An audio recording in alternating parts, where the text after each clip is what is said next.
আমাদের আজ থেকে শুরু হচ্ছে দুদিন ব্যাপী আন্তর্জাতিক কর্মশালা। তোমরা সবাই জানো, তোমাদের উপস্থিতির হার কম দেখছি, মানে আরো আসছে সবাই, এটা কি জানো? না না, অপেক্ষা করার দরকার নেই, আমাদের অনেকটা দেখার আছে, তো অনেক কিছু বলার আছে। শুরু করতে থাকি। তোমার বন্ধুদের বলতে থাকো যে এটা শুরু হয়ে গেছে, তোমরা তাড়াতাড়ি এসো।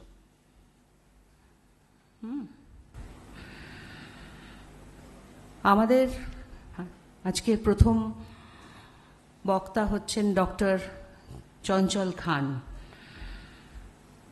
উনি একজন অত্যন্ত জনপ্রিয় শিল্পী, প্রথমেই সেটা বলি, তারপরে বলি উনি রবীন্দ্রসঙ্গীত বিশেষজ্ঞ, শিক্ষক এবং গবেষক। ওনার বায়োডাটাটা যখন পড়ি আমি ভাবি যে অনেক কাজ উনি করেছেন, মানে এইটুকু জীবনের মধ্যে এত কাজ করে ফেলা খুব সোজা ব্যাপার না। তোমরা মন দিয়ে শোনো উনি কী কী করেছেন, সেটা জানার দরকার, তাহলে তোমরাও অনুপ্রেরণা পাবে যে খানিকটা হলেও তোমরা যাতে করতে পারো। উনি ঢাকা টেগোর সোসাইটির প্রেসিডেন্ট এবং ঢাকার বেতারে উনি বিশেষ গ্রেডের শিল্পী, এবং উনি যে টেগোর সোসাইটি করেছেন তার 12টা সেন্টার আছে সমগ্র পৃথিবীতে, বিশ্বে আর কি, গ্লোবালি যেটা বলি আমরা।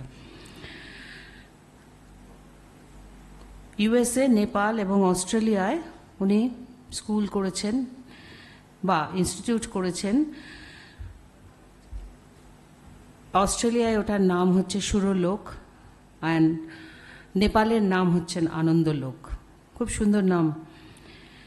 এবং ওনার প্রাথমিক শিক্ষা বাংলাদেশের প্রসিদ্ধ সঙ্গীত কলা কেন্দ্র ছায়ানাটে। তারপরে উনি বিশ্ববিখ্যাত শিল্পী শ্রী দেবব্রত বিশ্বাসের কাছে কলকাতায় উনি বিশেষ তালিম প্রাপ্ত। উনি এক্সিকিউটিভ কমিটিতে আছেন সংস্কৃতি সংসদ এবং নাট্যচক্র, যেটা ঢাকা ইউনিভার্সিটিকে বেস করে। ওনার যে কাজগুলো আছে সেই কাজগুলো আমি বলি, সেটা হচ্ছে উনি বাল্মীকি প্রতিভাকে টেগোর অপেরা বলে ভারত বাংলাদেশ দুই সহায়তায় উনি এই নৃত্যাঞ্চল সুরলোক প্রোডাকশন করেছিলেন 2010-এ। ডকুমেন্টারি করেছেন বাংলাদেশে রবীন্দ্রনাথ টেগোর ইন ইস্ট বেঙ্গল, যেটা 150তম জন্মদিনে রবীন্দ্রনাথের দেখানো হয়েছিল। তারপরে উনি করেছেন দ্বিতীয় ডকুমেন্টারি টাইমলেস গীতাঞ্জলি, সেটাও sponsored in Bharatvarsha Bangladesh foundation, high commission of ইন্ডিয়ার। এরপরে উনি যেটা করেছেন সেটা হলো ছিন্নপত্র, সেটাও Tagore's letters written to his niece from East Bengal between 1890 and 1935। এইটা উনি ছিন্নপত্র সেটাও করেছেন। এবং বিটিভির মিউজিক ডিরেক্টর হিসেবে তিনি অনেক মিউজিক্যাল প্রোগ্রামের ডকুমেন্টারি সেগুলো সমস্ত উনি পরিচালনা করেছেন। এবং উনি বাংলাদেশ এবং টিভি সিরিয়ালের অগ্নি পরীক্ষা, জি বাংলায় এইসবে অনেক ওনার কণ্ঠ দেওয়া আছে। অ্যাকচুয়ালি তোমরা ওনাকে ইউটিউবে সার্চ করলে প্রচুর গান ওনার পাবে, কি সুন্দর গেয়েছেন। এবং হাসির গানের ওনার একটা খুব দক্ষতা আছে, সেটা আমরা জানি। উনি এটা শেখাবেন আমাদের। আর আজকে উনি আমাদের একটা ডকুমেন্টারি দেখাবেন, এছাড়া ওনার অনেক বক্তব্য আছে, সেগুলো বলবেন। এত বড় মানুষকে আমরা যে পেয়েছি, এটা কিন্তু আমাদের বিভাগ তাতে ভীষণ খুশি, এবং বিভাগ সমৃদ্ধ হবে ওনার আলোচনায়। তোমরা খুব মন দিয়ে শোনো, প্রয়োজন হলে নোট করো। এটা কিন্তু ওয়ার্কশপ, এটা কিন্তু ক্লাস, দুটো ক্লাস পরপর এখন হবে তোমাদের। তোমরা খুব ধ্যান দিয়ে, কারণ আমাদের অনেক নিয়মের মধ্যে দিয়ে এইসব মানুষদের আনতে হয়, অনেক যোগাযোগ, সুতরাং এইগুলো তোমাদের জন্যই করা হচ্ছে। আমরাও সমৃদ্ধ হব, তোমরাও হবে। তো চঞ্চলবাবুকে আমার অনেক কি বলবো ধন্যবাদ, কৃতজ্ঞতা যে উনি আমার এক ডাকেই এসেছেন, এটা একটা বড় পাওনা। আর আপনি একটু ওদের ভালো করে শেখান, ক্লাস নিন। আমরা তার আগে আপনাকে একটু বরণ করে নেব। বরণ করছে আমাদের বিভাগের শিক্ষক কুশনী সরেন, আখি রায়,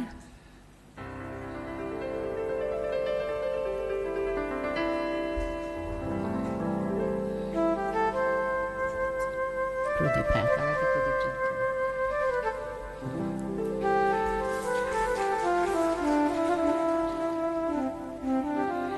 আমরা একটু প্রদীপ প্রজ্বলনের পর আমাদের অনুষ্ঠানটা শুরু করব।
চঞ্চল খান মহাশয় উনি নিজেই বলবেন উনি আজকে কি দেখাবেন এবং আপনি শুরু করতে পারেন। আসুন। আমি এই জায়গায় এলাম কেন, এই পোডিয়ামে ওরা কিছু কাজ করতে পারবে, ওদেরকে কাজের একটা সুযোগ দিলাম। আচ্ছা, সবাইকে নমস্কার, ছোটদের ভালোবাসা। আমি এখানে এসেছি এবং ইউনিভার্সিটির আমন্ত্রণে এসেছি তো বটেই, এবং আমি রাজশ্রী দিকে আমি আমার অন্তঃস্থল থেকে ধন্যবাদ জানাচ্ছি। শুধু তাই নয়, তার কিছু স্টুডেন্ট যারা আমাকে আজকের আয়োজনে একটু সাহায্য করছে তাদেরকেও আমি আমার ভালোবাসা এবং স্নেহাশিস দিচ্ছি। একটু আগে আপনাদের হেড অফ দ্য ডিপার্টমেন্ট যা বললেন একটু বেশি বলা হয়ে গেছে। আসলে আমি আসলে মিউজিকের আবিধানিক অর্থে অর্থাৎ প্রথাগত অর্থে আমি মিউজিকের মানুষ নই। আমার পিএইচডি আছে একটা ঠিকই, সেটা হচ্ছে একেবারে ডিফারেন্ট একটা সাবজেক্টে, সেটা হচ্ছে পাবলিক পলিসি, একেবারেই ডিফারেন্ট একটা সাবজেক্ট। আমি পড়াতামও সেটাই। তবে রবীন্দ্রনাথকে নিয়ে আমার পথ চলা দীর্ঘদিনের, এটা সত্যি কথা। এবং যা হয়, রবীন্দ্রনাথকে নিয়ে পথ চলতে গেলে প্রতিদিন নিজেকে যেমন আবিষ্কার করি, আমরা রবীন্দ্রনাথকেও আবিষ্কার করি। ওই আবিষ্কার করতে করতে যা হয়, অনেক নতুন নতুন জিনিস আসে চোখের সামনে, মনের সামনে, এবং সেগুলো নিয়ে আবার নতুন করে ভাবনার উদ্রেক হয়। আমি একটা এক্সাম্পল দিচ্ছি। দিদি বলছিলেন এখানে আমার 3টা ডকুমেন্টারির কথা। প্রথমটা ছিল বাংলাদেশের রবীন্দ্রনাথ, অর্থাৎ রবীন্দ্রনাথের যে কি বলে পূর্ববঙ্গে অবস্থান, সেটার উপরে একটি ডকুমেন্টারি 48 মিনিটের ছিল। তো কেন ওটা করলো? আমি তো সিনেমা বানাই না, আমি তো সিনেমার লোক নই, আমি তো সিনেমা করি না, আমি তো ডাইরেক্টর নই, আমি তো ক্যামেরা সেই অর্থে ধরা শিখিয়ে নেই। তো ঘটনাটা হলো যে আমি তোমাদেরকে তুমি করি বলি না আপনি করে বলবো? আচ্ছা, এখানে তুমি আপনি সব মিশ্রণ আছে তো? হ্যাঁ, আচ্ছা। ওখানে কি হলো, একটি স্টুডেন্ট কোন একটা প্রাইভেট ইউনিভার্সিটিতে ইংলিশ ডিপার্টমেন্টে লিটারেচার পড়ছে, ইংলিশ ডিপার্টমেন্টে লিটারেচারের স্টুডেন্ট ছিল। তো ওর সাথে একদিন কথা হচ্ছিল, সে বলছিল আমি লিটারেচার পড়ি, ইংলিশ পড়ি। আমি বললাম যে তুমি গীতাঞ্জলি পড়েছ? সেটা গীতাঞ্জলি কাহিনীর যখন করি আমি, বলে যে হ্যাঁ পড়েছি, বাট আমি কিন্তু এমফেসাইজ করছিল আমি কিন্তু ইংলিশ ডিপার্টমেন্টের স্টুডেন্ট। আমি তাকে বললাম it is all the more important that you study Gitanjali. Gitanjali Nobel প্রাপ্তি is not because of Bengali literature, but because of his profound contribution to English literature. And বলেছি ওখানে যে সাইটেশনে ছিল, how he blended east with the west. তো ওইটা বলার পরে আমি বাসায় এসে চিন্তা করলাম বাড়িতে ফিরে, এদিকে তো 600 পাতার বই দিয়েও কিছু করা যাবে না। তো আমি তখন ভাবলাম যে 600 পাতার বই পড়া তো কঠিন হয়ে যাবে, let me do some audio visual কিছু কাজ করি। তখন আমি ভাবলাম টাইমলেস গীতাঞ্জলি করি, ইংরেজিতে করলাম ওটা, বাংলায় সাবটাইটেলড। আর বাংলাদেশের রবীন্দ্রনাথ, পূর্ববঙ্গের রবীন্দ্রনাথ, সেটা ছিল বাংলায় ইংরেজিতে সাবটাইটেলড। আর আজকে আমি তোমাদেরকে দেখাবো একটি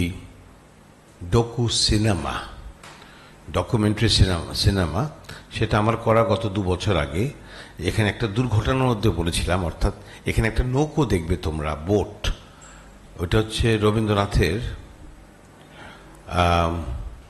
যে পদ্মা বোটটা ছিল, সেটার আদলে আমি 1,50,000 টাকার মতো খরচা করে বোটটা তৈরি করেছিলাম।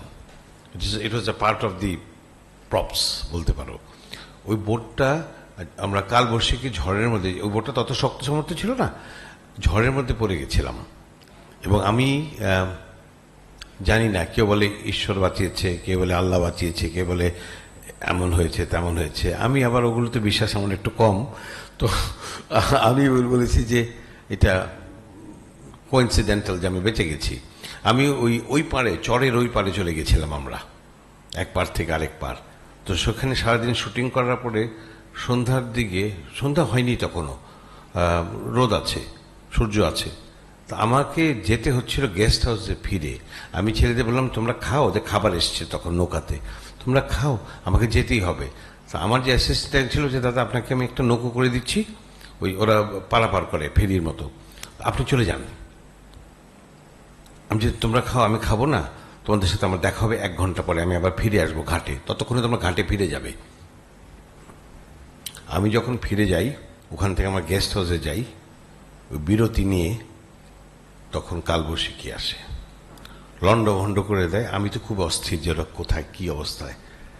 অনেকক্ষণ পরে খবর পেলাম, তখন মোবাইল কানেকশনস অল ওয়ার গন, যে নৌকাটা ডুবি হয়েছে, কিন্তু মাছ দরিয়াতে না, ওই ঘাটে ভেড়ার মিনিট 1.5-2 আগে। ওরা সাঁতরাতে পেরেছে, বাট অল ওয়ার ইনজিওর্ড। আমরা ভেবেছিলাম যে একজন মারাও যেতে পারে, মারা যায়নি কেউ, but everybody without any exception all were injured.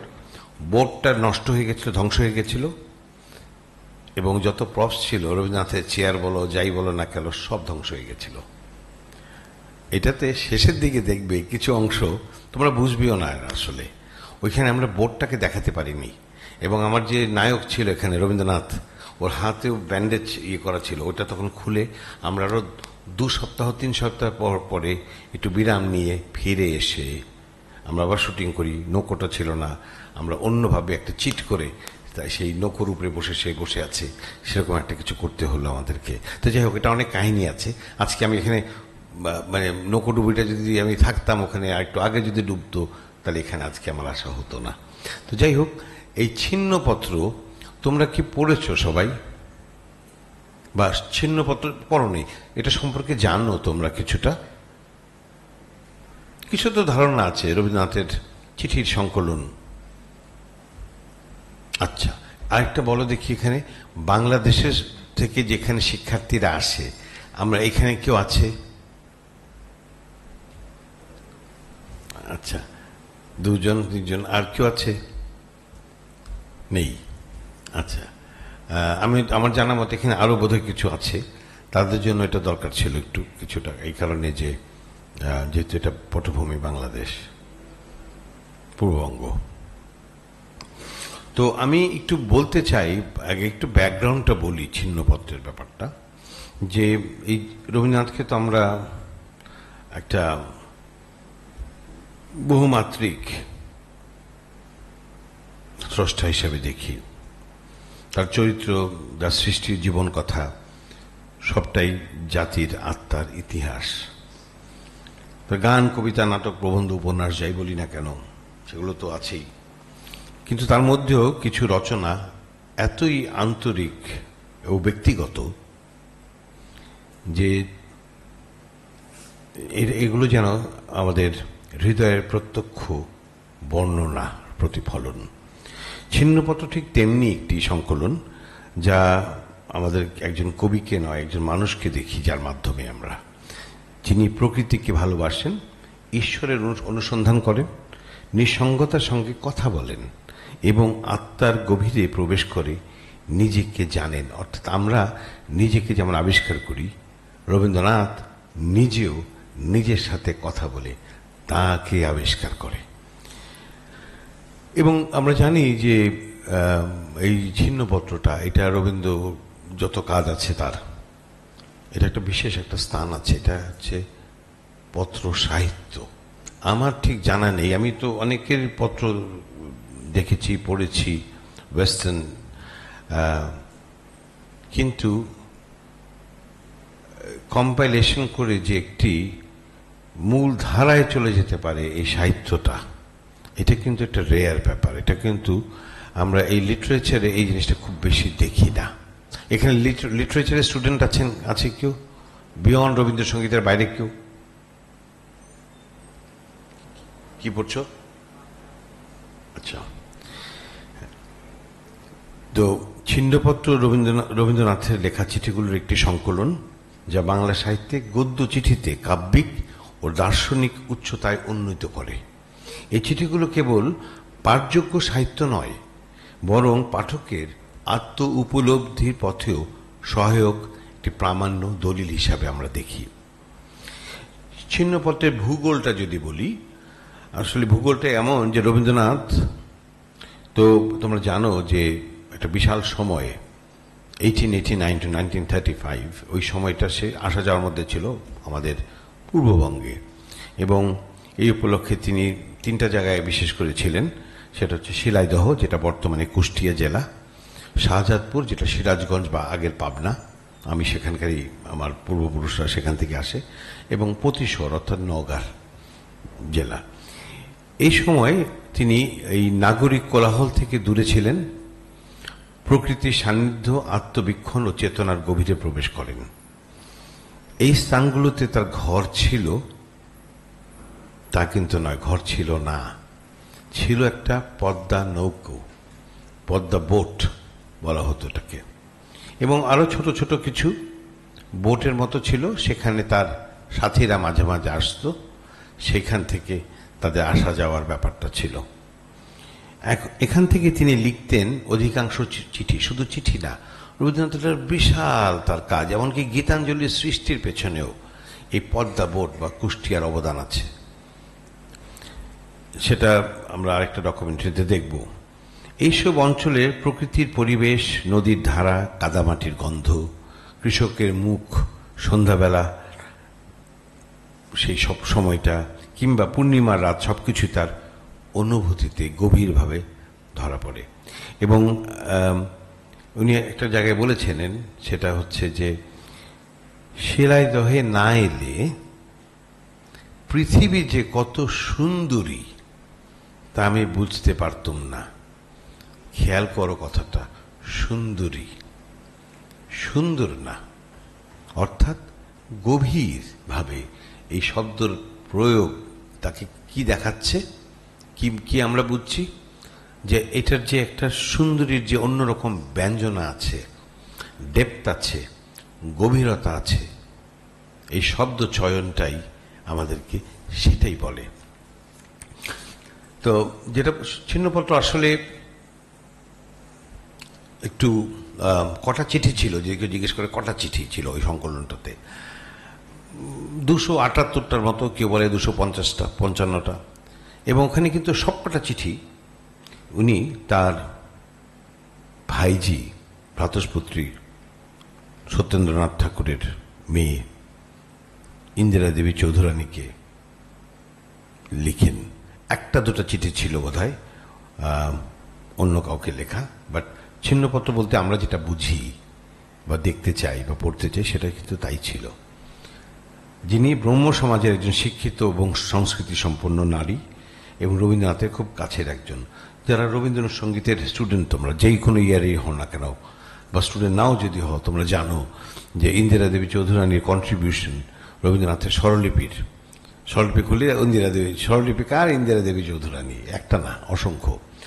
তো তাকে উনি বেছে উনি চিঠিগুলি লিখতেন। এই চিঠিগুলো কিন্তু জাস্ট খবরাখবর না, তুমি কেমন আছো, আমি ভালো আছি, খেয়েছো তো, খাওয়া কি খেলে না খেলে না, এটা সেটা, কে কেমন আছে না আছে, এগুলো নয়। এগুলো হচ্ছে আত্মপ্রকাশ, দর্শন, ফিলসফি, কবিতার মতো শব্দ প্রবাহ, যেখানে পাঠক রবীন্দ্রনাথের হৃদয়ের উন্মোচন দেখতে পান, নিজের আবিষ্কারকে আমরা দেখতে পারি। অনেক চিঠি মাত্র কয়েক অনুচ্ছেদের, ভেরি স্মল শর্ট, কিন্তু বেশ কিছু চিঠি আছে যেটা বিশদ, এলাবোরেট এবং গভীরভাবে মননশীল।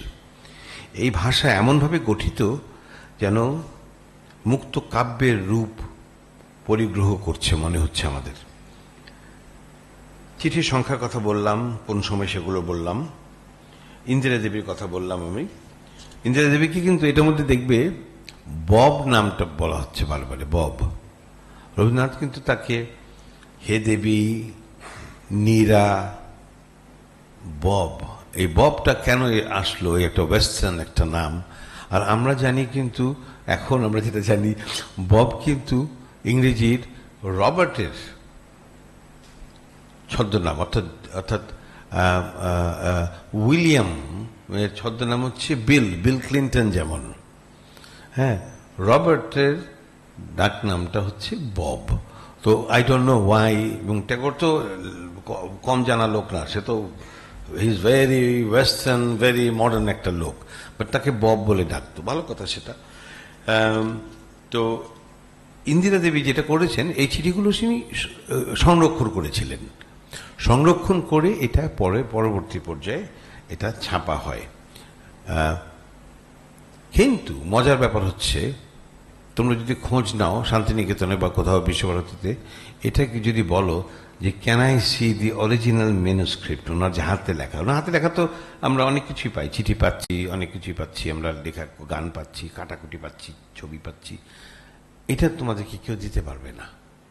সো এটা ইটস নট অ্যাভেলেবল, এটা নাই, আমি যতদূর জানি নাই। যদি কেউ কোনো রিসার্চে বের হয় যে আছে, তাহলে আমাকে জানিও, এটা আমার জানার দরকার। এবং বলা হয় এটা পুরোটা একটা এডিটেড ভার্সন ছিল, ইন্দিরা দেবী সংরক্ষণ করেছে তো চিঠিগুলো, অনেকগুলো চিঠিতে এডিটেড একটা রূপ আকারে আলটিমেটলি ওই ছিন্নপত্র যে বইটা বা ছিন্নপত্রাবলী যেটা বলি আমরা, সেটাতে ছাপা হয়। তো শিলাইদহ থেকে উনি নির্জন, শান্ত, নদী বেষ্টিত গ্রামীণ জনপদে ছিলেন, এবং তার পদ্মার যে তরঙ্গ, নৌকার যে গলুই, সন্ধ্যার আকাশ, বৃষ্টির শব্দ, কৃষকের মুখ, এগুলোই উনি বর্ণনা করেছেন। বাট বর্ণনা করাটা মানে এটা না যে উনি একটা জাস্ট প্রকৃতির বর্ণনা করছেন। প্রকৃতির বর্ণনার মধ্যে দিয়ে যে উনি যেটা করছেন সেটা হচ্ছে যে তার সাহিত্য চেতনা তো বটেই, আত্মোপলব্ধি তো বটেই, এবং একটা বিশাল একটা দর্শন আমরা পাচ্ছি এটার ভেতরে। এবং উনি বলছেন, এখানে নদীর ধারে নির্জনে বসে থাকা ভালো লাগে, মনে হয় যেন আমি কারো অপেক্ষায় আছি, অথচ জানি না সে কে। এটা মানুষের অপেক্ষা নাও হতে পারে এটা, হ্যাঁ। এ এক ধীর শান্ত প্রহর, যেখানে শব্দ নেই, কেবল অনুভূতি আছে। তো এগুলো আমরা অনেকটাই বলতে পারি, আরও বলতে পারি, আমরা উদাহরণ দিতে পারি। যেমন উনি বলছেন এক জায়গায় যে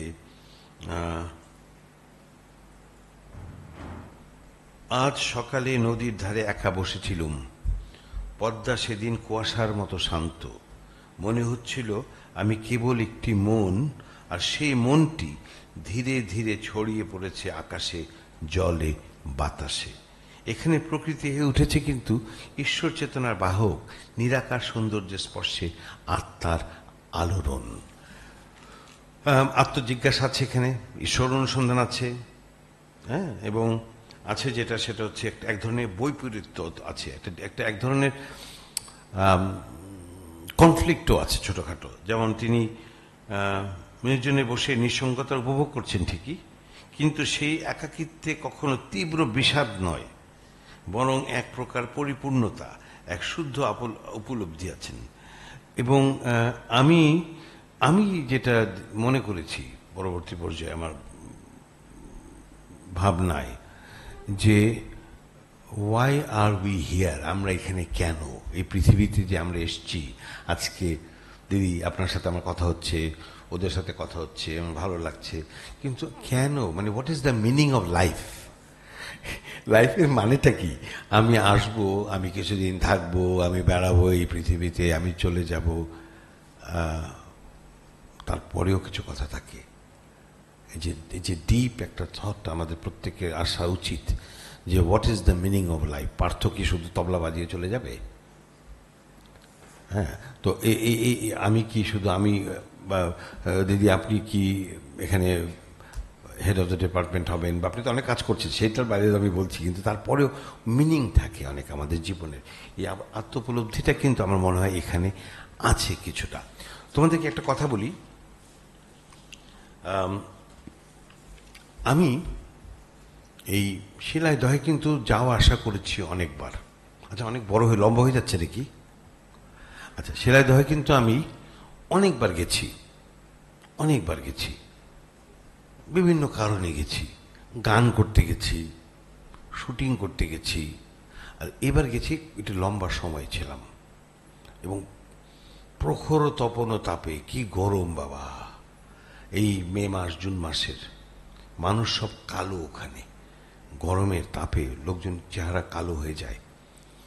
রবীন্দ্রনাথ সেই তোমার 100 বছরের উপরে সময়ে যখন চিঠিগুলি লিখছেন, তখন গ্রামের যে বর্ণনা করছেন, তোমরা বিশ্বাস করতে পারবে না, আমি ওখানে গিয়ে, হ্যাঁ আশেপাশে ঠিকই 2-4টা অট্টালিকা হয়েছে, বিল্ডিং হয়েছে, মডার্নি আছে, গাড়ি ঘোড়া ঘুরছে, ঠিকই আছে, মডার্নিটি এসছে, কিন্তু আমি সেই ওনার যে বর্ণনার সাথে যদি মিলাই, আমি দেখি সেই শিলাইদহ ওরকমই আছে।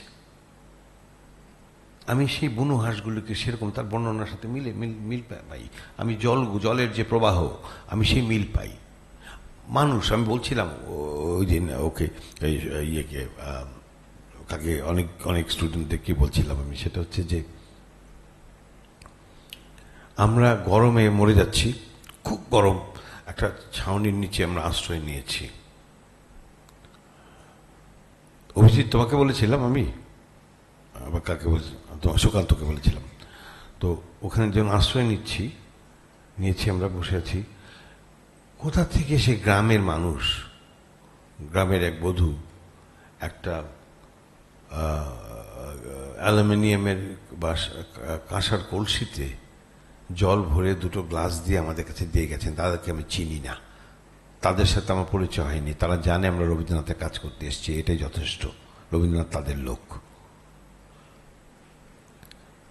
গাছে আম ধরেছে, 4টে আম, 4টা থেকে একটা রেখেছে, 3টে আম আমাদের জন্য পাঠিয়ে দিয়েছে। তাকে চিঠিটা দেখার সুযোগ পাইনি।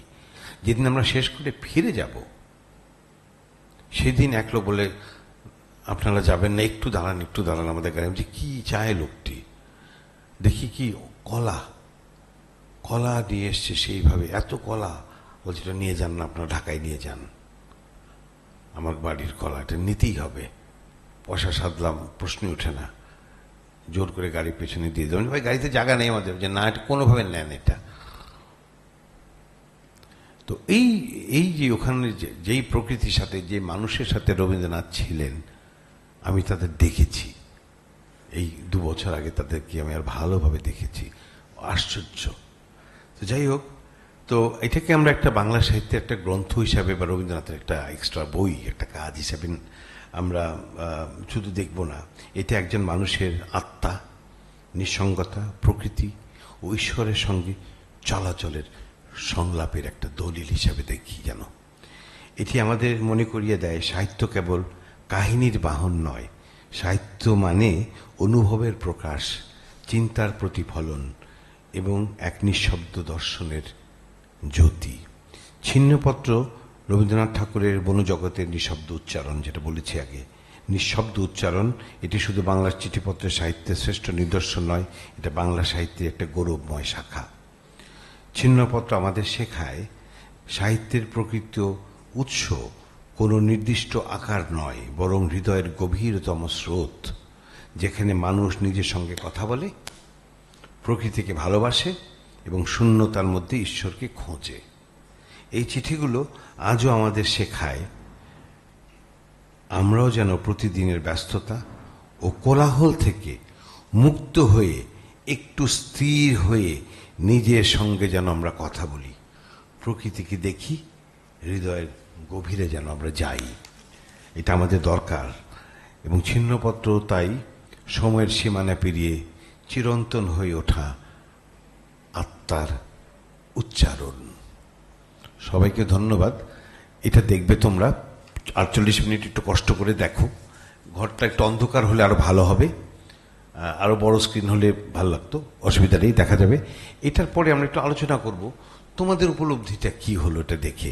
তবে একটা কথা বলে নেই এবং ক্ষমা চেয়ে নেই, এটা 48 মিনিট বা 50 মিনিটের একটি ছবি। এটা ডক্টর সিদামও বলতে পারো, রবীন্দ্রনাথের চরিত্র আছে এখানে এবং ইন্দিরা দেবীও আছে একজন। তো কথা হচ্ছে যে এটা আমরা দেখার পরে আমাদের উপলব্ধিটা কি সেটা বলি। এবং ওই 278টা চিঠি তো এখানে আনতে পারিনি, বেছে বেছে কিছু কিছু চিঠি পাঠ আছে। তো দেখো সবাই, এবং আমরা তারপরে কথা বলবো। থ্যাংক ইউ, ধন্যবাদ।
সেপ্টেম্বর থেকে 1895 ডিসেম্বর, এই 8 বছর কয়েক মাসের মধ্যে রবীন্দ্রনাথ তার ভ্রাতুষ্পুত্রী ইন্দিরা দেবীকে, যাকে তিনি বব নামে ডাকতেন, অনেকগুলো চিঠি লেখেন পূর্ব বাংলার সেলাইদহ, শাহজাদপুর ও পতিশর থেকে।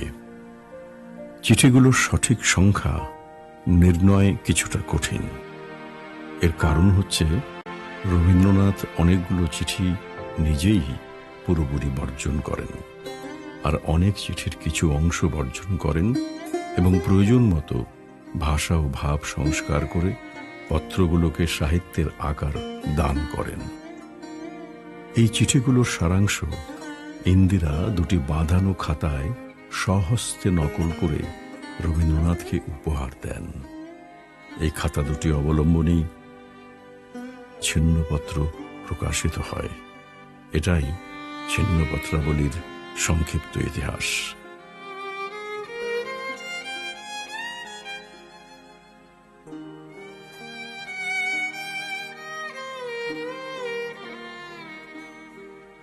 ছিন্নপত্রাবলী রবীন্দ্র সাহিত্যেও একটি অনন্য পত্র সাহিত্য সম্পদ হিসেবে স্থান করে নিয়েছে।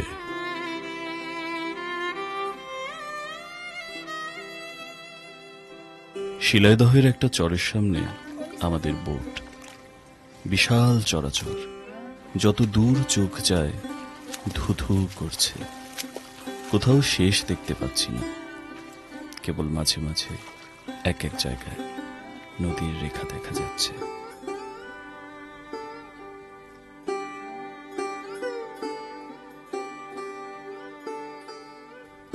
অনেক সময় বালিকে নদী বলে ভ্রম হয়। গ্রাম নেই, লোক নেই, তরু নেই, তৃণ নেই। বৈচিত্র্যের মধ্যে জায়গায় জায়গায় ফাটল ধরা ভিজে কালো মাটি, আবার জায়গায় জায়গায় শুকনো সাদা বালি, মাথার উপর অনন্ত নীলিমা।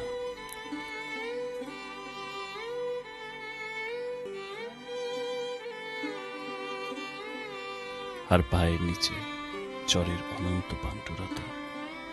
আকাশ শূন্য, ধরণীও শূন্য, এমনতর ডিজোলেশন কোথাও দেখিনি।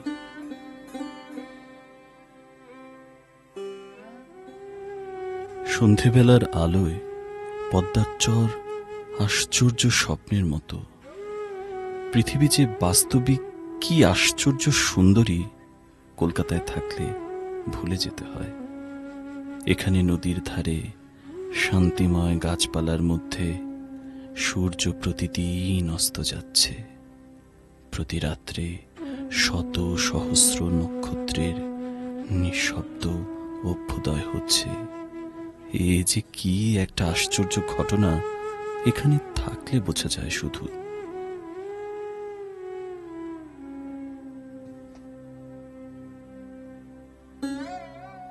ইতিমধ্যে সূর্য সম্পূর্ণ অস্ত নিয়েছে।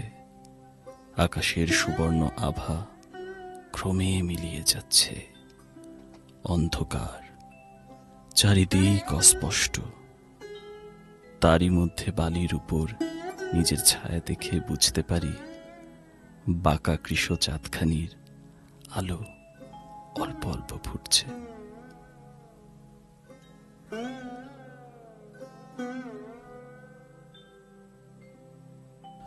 পাণ্ডবন বালির উপরে পাণ্ডবন জ্যোৎস্নায় চোখে আরো কেমন বিভ্রম জন্মিয়ে দেয়। কোথায় বালি, কোথায় জল, কোথায় পৃথিবী, কোথায় আকাশ। আমি যেন এসে পড়েছি একটা অবাস্তবিক মরীচিকা জগতে। এই মায়া উপকূলে অনেকক্ষণ বিচরণ করে অনেক রাত্রে বোটে ফিরে যাচ্ছি।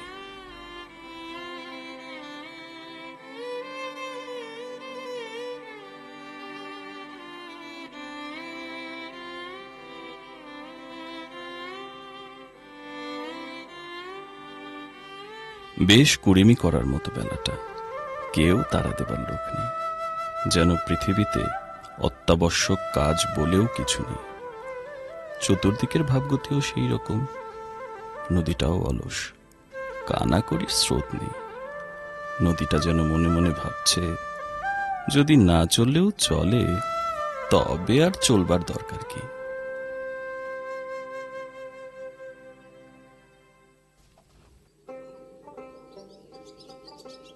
ডাঙার উপরে নানান রকমের নানান লোক অত্যন্ত মৃদুমন্দ অলস চালে কেন যে আসছে বা যাচ্ছে, আজ কেন যে কেউ বুকের মধ্যে নিজের দুটো হাঁটুকে আলিঙ্গন করে বসে আছে, তা তারা নিজেরাই জানে না।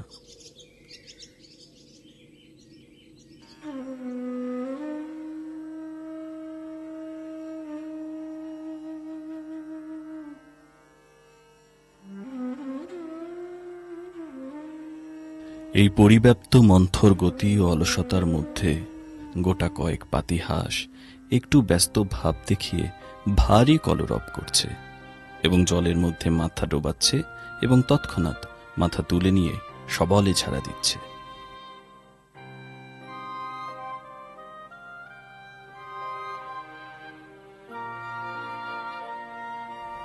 মনে হচ্ছে পাতিহাঁসগুলো জলের নিচেকার নিগূঢ় রহস্য আবিষ্কার করার জন্য প্রতি ক্ষণে গলা বাড়িয়ে দিচ্ছে। তারপরে সকলে মাথা নেড়ে বলছে, কিচ্ছুই না, কিচ্ছুই না।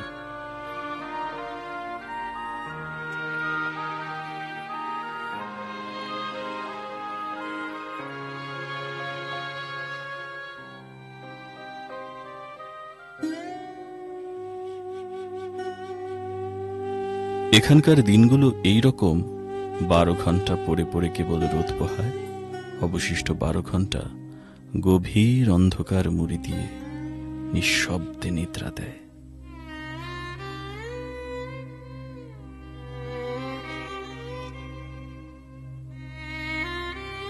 এখানে সমস্ত ক্ষণ বাইরের দিকে চেয়ে চেয়ে কেবল নিজের মনের ভাবগুলোকে বসে বসে দোলা দিতে ইচ্ছে করে।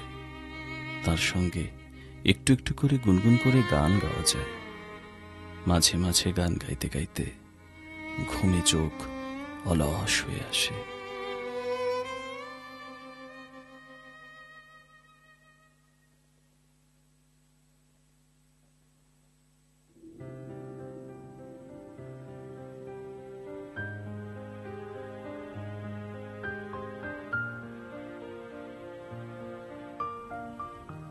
আমি প্রতিশরে আমাদের কাছারি বাড়িতেই থাকতে পারতাম, কিন্তু তা না করে আমার বোট কাছারির কাছ থেকে অনেক দূরে একটি নিরিবিলি জায়গায় বেঁধেছি।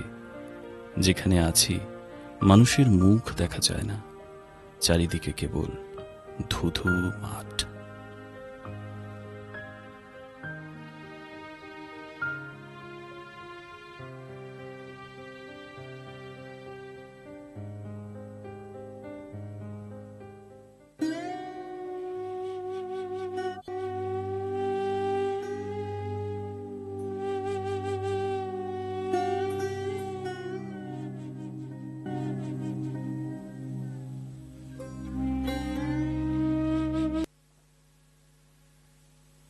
বহু দূরে একেবারে দিগন্তের শেষ প্রান্তে একটু গাছপালার ঘের চোখে পড়ে।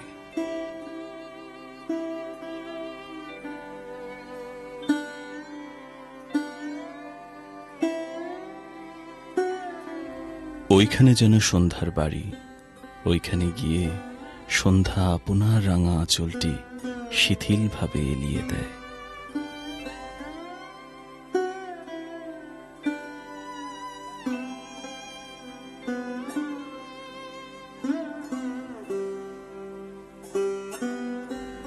তারপর আপনার সন্ধ্যা তারাটি যত্ন করে জ্বালিয়ে তোলে।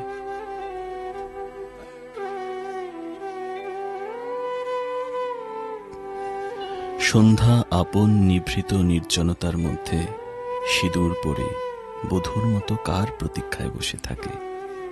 বসে বসে পা দুটি মিলে তারার মালা গাঁথে এবং গুনগুন করে স্বপ্ন রচনা করে।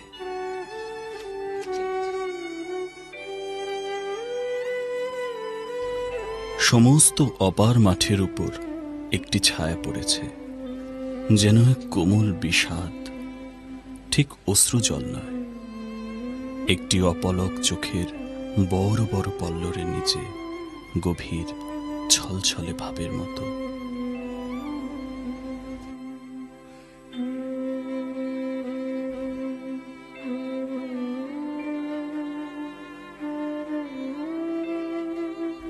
যেমন প্রকাণ্ড মাঠ, তেমন প্রকাণ্ড নিস্তব্ধতা। সেই জনশূন্য নিস্তব্ধতার মধ্যে কে পুরবি বাজাচ্ছে কে জানে, কারণ 5-6 ক্রোশের মধ্যে কেবল আমি ছাড়া আর কেউ আছে বলে জানি না।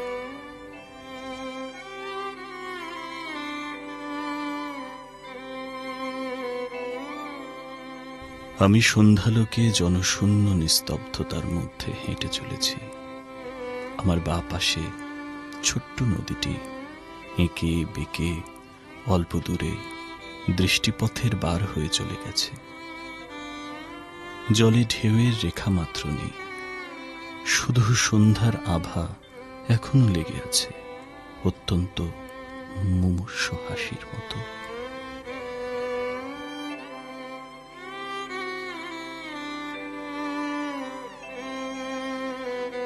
ক্রমে সন্ধ্যার আভা মিলিয়ে গেছে।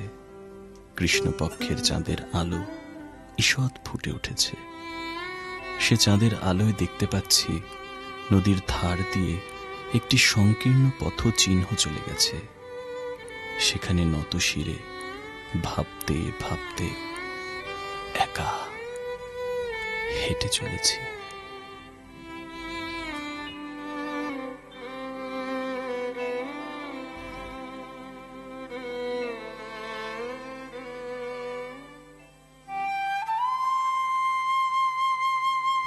হঠাৎ এই জনহীন মাঠের মধ্যে আমার মস্ত বোটটা বাধা দেখে এখানকার মাঝিদের মনে প্রশ্ন জেগেছে। হ্যাঁ গা, কাদের বজরা? জমিদার বাবুর? এখানে কেন? কাছারির সামনে কেন বাঁধেননি? হাওয়া খেতে এসেছেন?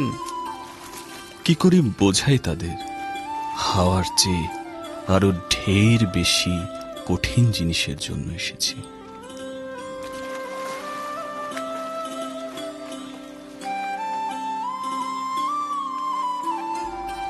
এই মাত্র খাওয়া শেষ করে বসেছি।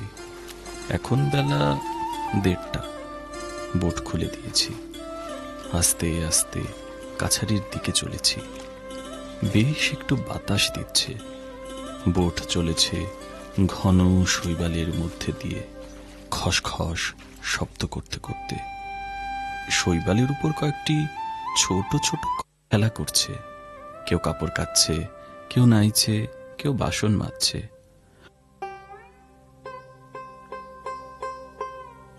কোনো কোনো লজ্জাশীলা বধূ দুই আড়ালে ঘোমটা ঈষৎ ফাঁক করে কলসি কাখে জমিদার বাবুকে সকৌতুকে নিরীক্ষণ করছে। এখানকার দুপুরবেলার মতো এমন নির্জনতা, নিস্তব্ধতা আর কোথাও নেই।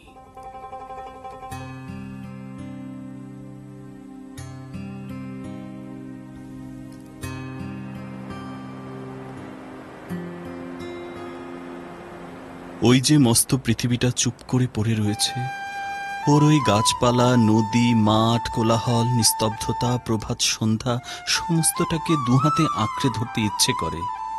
পৃথিবীর কাছ থেকে এমন সব পৃথিবীর ধন পেয়েছি, তা কি কোনো স্বর্গ থেকে পেতুম?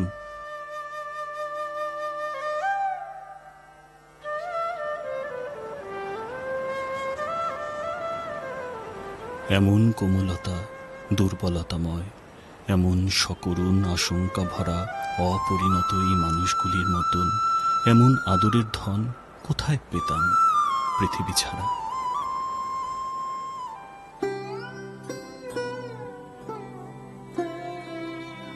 আমাদের এই মাটির মা, আমাদের এই পৃথিবী, এর সোনার শস্য ক্ষেত্রে স্নেহশালিনী নদীগুলির ধারে, সুখ দুঃখময় ভালোবাসার লোকালয়ের মধ্যে এই সমস্ত দরিদ্র মর্ত হৃদয়ের অশ্রুর ধনগুলিকে কোলে করে এনে দিয়েছে।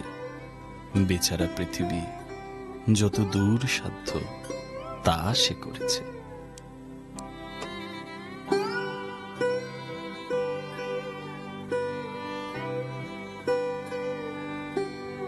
চারধারের এই দৃশ্য দেখে আমার মনে হচ্ছে পৃথিবী আমাকে বলছে আমি দেবতার মেয়ে, কিন্তু দেবতার ক্ষমতা আমার নেই।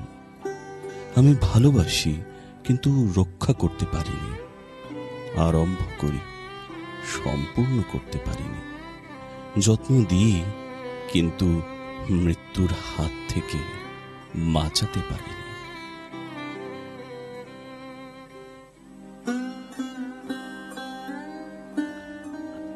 আজ সন্ধেবেলায় নদীর বাঁকের মুখে একটি ভারী নিরালা জায়গায় বোট লাগিয়েছি।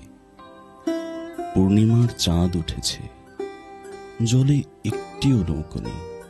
জ্যোৎস্না জলের উপর ঝিকমিক করছে। পরিষ্কার রাত্রে, নির্জন তীর, বহু দূরে ঘন বৃক্ষ বেষ্টিত একটি গ্রাম সুষুপ্ত, কেবল ঝিঁঝি ডাকছে, আর কোথাও কোনো শব্দ নেই।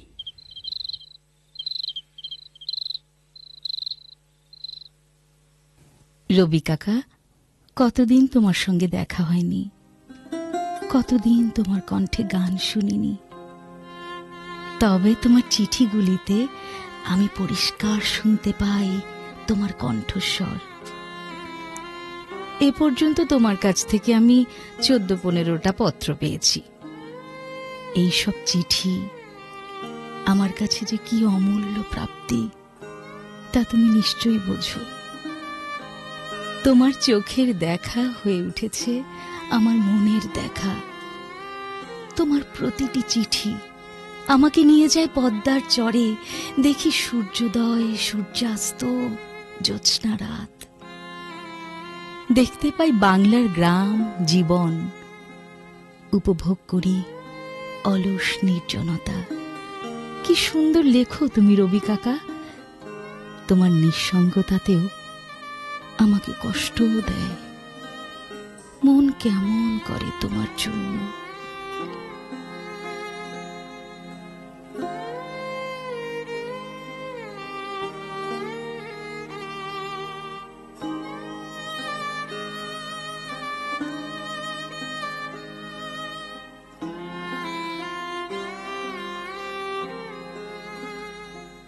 বব, তোর চিঠি পেয়ে যে কথাটা প্রথমেই মনে এলো, আরো ঘন ঘন চিঠি লিখিস না কেন?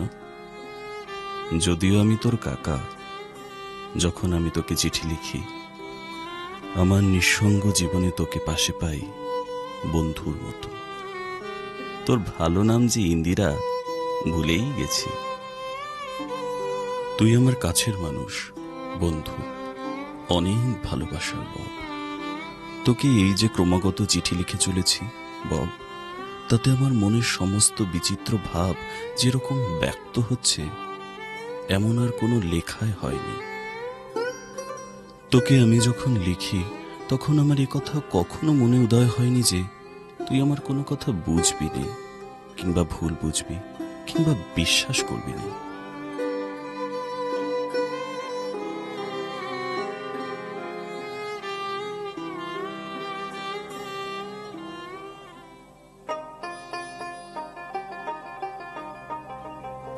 গুটি তিনেক ছোট ছোট ছাউনি, তাদের মধ্যে বেদেদের আশ্রয়। সুতরাং ঘরের বাইরেই তাদের সমস্ত গৃহকর্ম। এদের কোথাও বাড়িঘর নেই এবং কোনো জমিদারকেও খাজনা দেয় না। এরা দেখতে মন্দ নয়, কালো, কিন্তু স্ত্রী আছে। মেয়েরা বেশ ছিপছিপে লম্বা, আটসাট, এবং ইংরেজ মেয়েদের মতো শরীরে স্বাধীন ভঙ্গি। আমার তো মনে হয় বব, এরা সব কালো ইংরেজদের মেয়ে।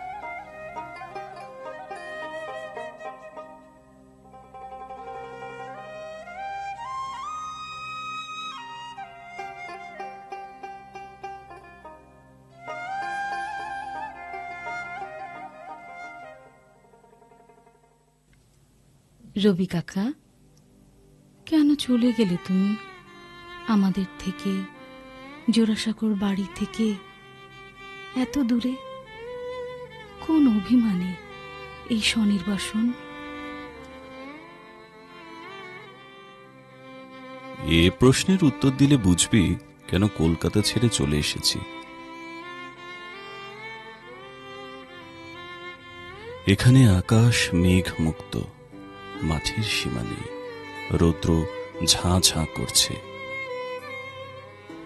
এই সংসারের হাটে ছোট খাটো সুখ দুঃখের চেষ্টায় একটুখানি আনাগোনার মধ্যে, অনন্ত প্রসারিত প্রকাণ্ড উদাসীন প্রকৃতির মধ্যে মানুষকে অতি সামান্য মনে হয়। এই সামান্যতা অনুভব করতে কলকাতা ছেড়ে চলে এসেছি বব।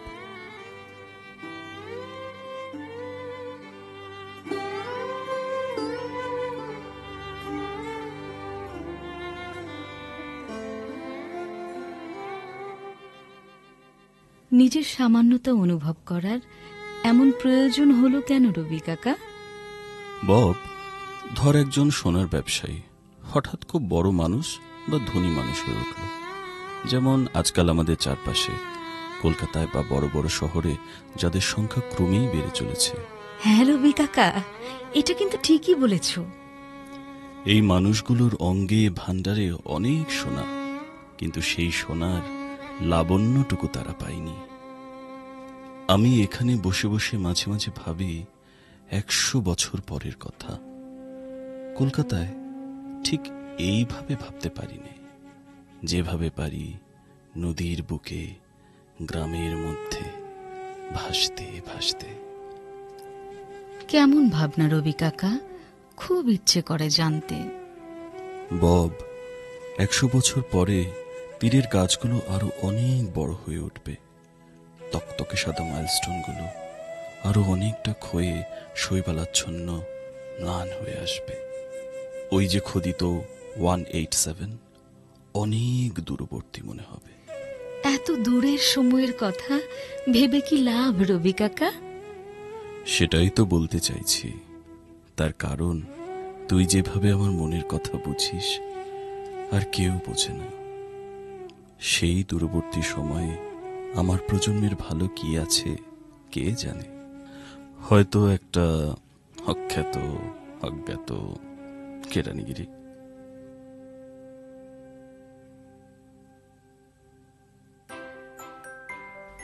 কাঠবিড়ালি একবার ল্যাজের উপর ভর দিয়ে বসে মাথা তুলে চকিতের মধ্যে এদিক ওদিক নিরীক্ষণ করে আবার চট করে পিঠের উপর ল্যাজ তুলে দিয়ে গাছের গুড়ি বেয়ে ডালপালার মধ্যে অদৃশ্য হচ্ছে।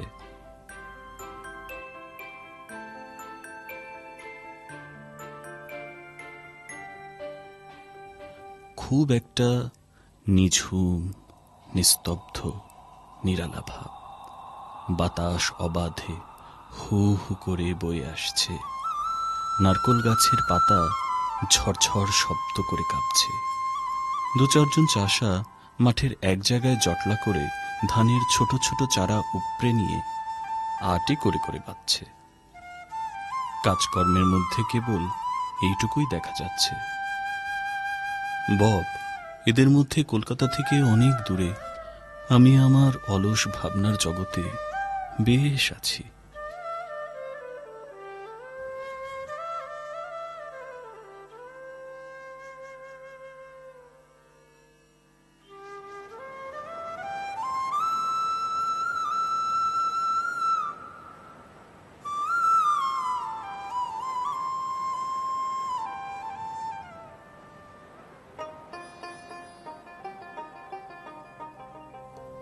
প্রবাসীরা পুজোর ছুটিতে পোটলা পুটলি বাক্স ধামা বোঝাই করে নানা উপহার সামগ্রী নিয়ে সমস্বরে বাড়ি ফিরে আসছে। একটি বাবু ঘাটের কাছাকাছি নৌকো আসতেই পুরনো কাপড় বদলে একটি নতুন কোচানো ধুতি পরল। জামার উপর সাদা রেশমের একটি চায়না কোট গায়ে দিল।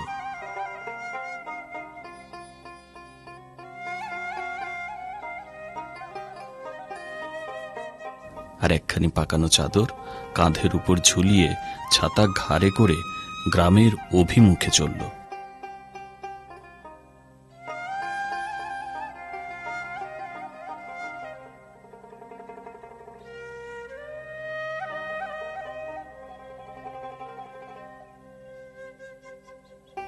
শরৎকালের ধানের ক্ষেত আশ্বিনের বাতাসে মরমর করে কাঁপছে। আকাশে সাদা সাদা মেঘের স্তূপ, তারই উপর আম এবং নারকেল গাছের মাথা উঠেছে। নারকেলের পাতা বাতাসে ঝুরঝুর করছে। চরের উপর দুটো একটি করে কাশ ফুটে উঠবার উপক্রম হয়েছে। বেশ একটা সুখের দৃশ্য।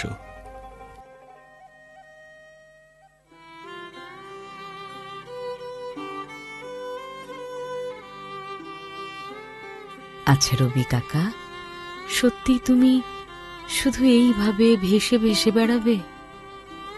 তোমার জীবনের উদ্দেশ্য কি সত্যি শুধু স্রোতে ভাসা?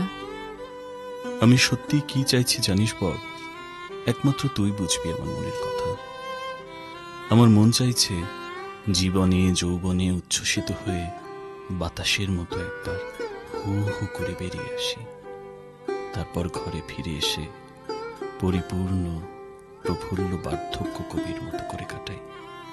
উপবাস করে আকাশের দিকে তাকিয়ে অনিদ্র থেকে সর্বদা মনে মনে বিতর্ক করে পৃথিবীকে এবং মনুষ্যত্বকে কথায় কথায় বঞ্চিত করে স্বেচ্ছাচারিত দুর্ভিক্ষে দুর্লভ জীবন ত্যাগ করতে চাইনি। পৃথিবীকে বিশ্বাস করে ভালোবেসে ভালোবাসা পেয়ে মানুষের মতো বেঁচে এবং মানুষের মতো মরে গেলেই যথেষ্ট। দেবতার মতো হয়ে যাওয়ার চেষ্টা করা আমার কাজ নয়।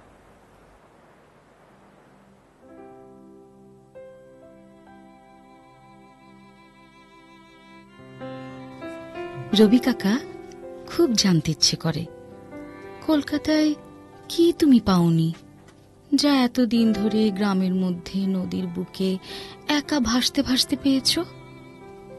শোন বব, কলকাতা থেকে বেরিয়ে আসতেই মানুষের মহত্ব এবং স্থায়িত্বের উপর আমার বিশ্বাস অনেকটাই হ্রাস পেয়েছে। এখানে নদীর তীরে চারিদিকে জ্বর, মানুষ কম, পৃথিবীটাই বেশি। তার মানে? বব, তার মানে এখানে চারদিকে এমন সব জিনিস দেখা যায় যা আজ তৈরি করে কাল মেরামত করে পরশু বিক্রি করে ফেলবার নয়, যা মানুষের জন্ম মৃত্যু ক্রিয়াকলাপের মধ্যে চিরদিন অটলভাবে দাঁড়িয়ে থাকে, প্রতিদিন সমানভাবে যাতায়াত করছে, চিরকাল অবিশ্রান্তভাবে প্রবাহিত হচ্ছে। আরো একটু বুঝিয়ে ব্যাখ্যা করে বলো। আমি বুঝতে চাই রবি কাকা, তোমার মনের কথা, তোমার জীবন দর্শন বুঝতে চাই। কি তুমি পেয়েছো পদ্মার তীরে যা তুমি পাওনি কলকাতায়? মন দিয়ে শোন বব, পাড়াগাঁয়ে এসে আমি ধীরে ধীরে বুঝতে পেরেছি, যেমন দেশে দেশে নদী চলেছে, যেমন পদ্মা তার বিচিত্র শাখা প্রশাখায় প্রবাহিত, তেমনি মানুষও চলেছে নদীর মতো নানা শাখা প্রশাখা নিয়ে। তার এক প্রান্ত জন্মশিখরে, আর এক প্রান্ত মরণ সাগরে। দুই দিকে দুই অন্ধকার রহস্য, মাঝখানে বিচিত্র লীলা, কর্ম এবং কলধ্বনি। কোনো কালে এর আর শেষ নেই। কলকাতা আমাকে এই দর্শন দেয়নি, দিয়েছে বাংলার পাড়াগা। পাড়াগায়ে এলে আমি মানুষকে স্বতন্ত্র মানুষ ভাবে দেখিনি। পাড়াগায়ে শান্তিময় নদীর দুই তীরে গাছের ছায়ায় শত শত বছর গুনগুন শব্দ করতে করতে ছুটে চলেছি। I go on for ever.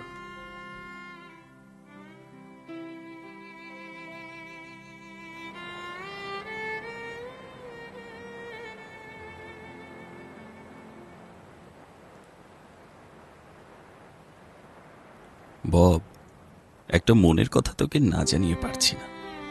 আমার 32 বছর বয়সে স্বীকার করছি এই সত্যি যে কবিতা আমার বহু কালের প্রেয়সী। কত বছর বয়সে রবি কাকা তোমার প্রথম মনে হলো কবিতা তোমার প্রেয়সী? একেবারে বালক বয়সে, ধর রথির মতন বয়স যখন আমার, তখন কবিতার সঙ্গে আমার প্রথম বাগদত্ত হলো।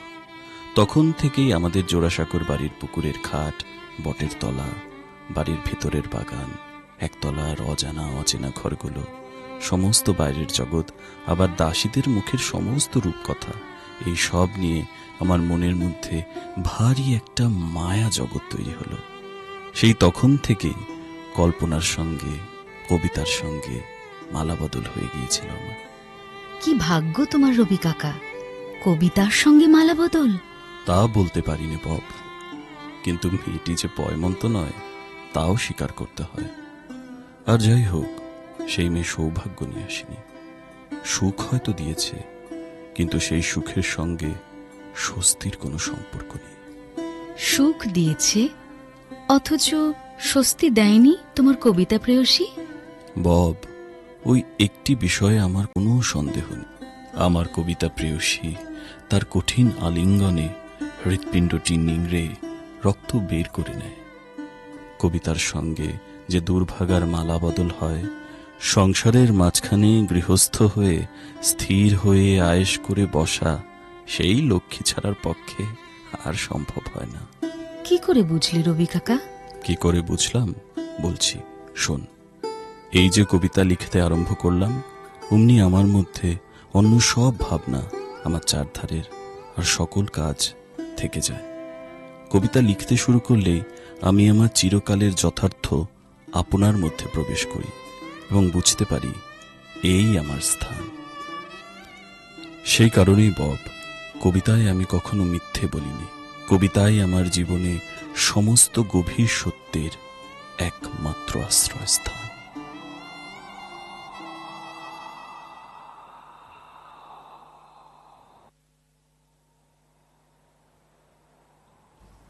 আজ 1893 11 মে। 29শে বৈশাখ। 4 দিন আগে আমার 31তম জন্মদিন গেল। আজ সকালবেলাটি বড় সুন্দর হয়ে উঠেছে।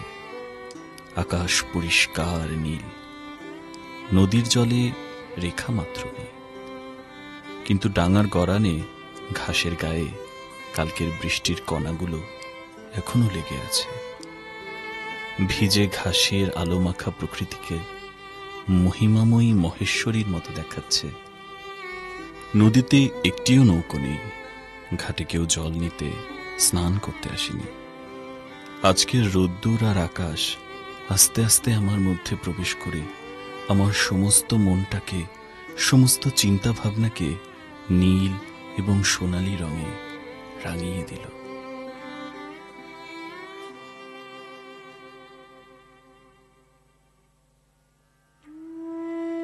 বেশ বেলা হয়েছে। কালীগ্রাম থেকে এক বুড়ো প্রজা এসেছে আমার সঙ্গে দেখা করতে। লেখা থামিয়ে তার কথা শুনছি। সে যেন তার সমস্ত সরল হৃদয়খানি দিয়ে আমাকে বুঝিয়ে দিচ্ছে। এক এক সময়ে এক একটি সরল বৃদ্ধ প্রজা আসে। তাদের ভক্তি এমনই অকৃত্রিম, তারা সত্যি সত্যি আমাদের এত ভালোবাসে যে আমার চোখ ছলছল করে আসে। ভগবতে কৃষ্ণ বলেছেন, আমার চেয়ে আমার ভক্ত বড়। কলকাতা ছেড়ে এই পাড়াগায় এসে সেই কথার অর্থ খানিকটা বোঝা গেল। বাস্তবিক তাদের সুন্দর সরলতা ও আন্তরিক ভক্তিতে এই লোকগুলি আমার চেয়ে কত বড়, তা এখানে এদের মধ্যে না এলে বুঝতাম না।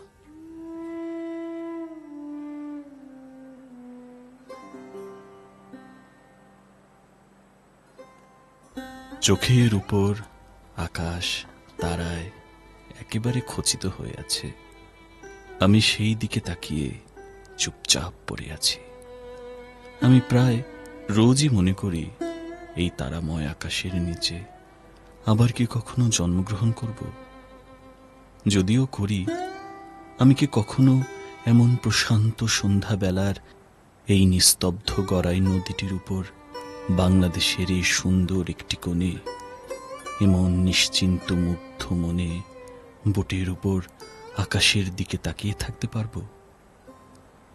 মনে হয় আর কোনো জন্মে এমন একটি সন্ধ্যাবেলা আর কখনো ফিরে পাবো না। অন্য জন্মে আমি কি ঠিক এমনই মানুষটি থাকবো?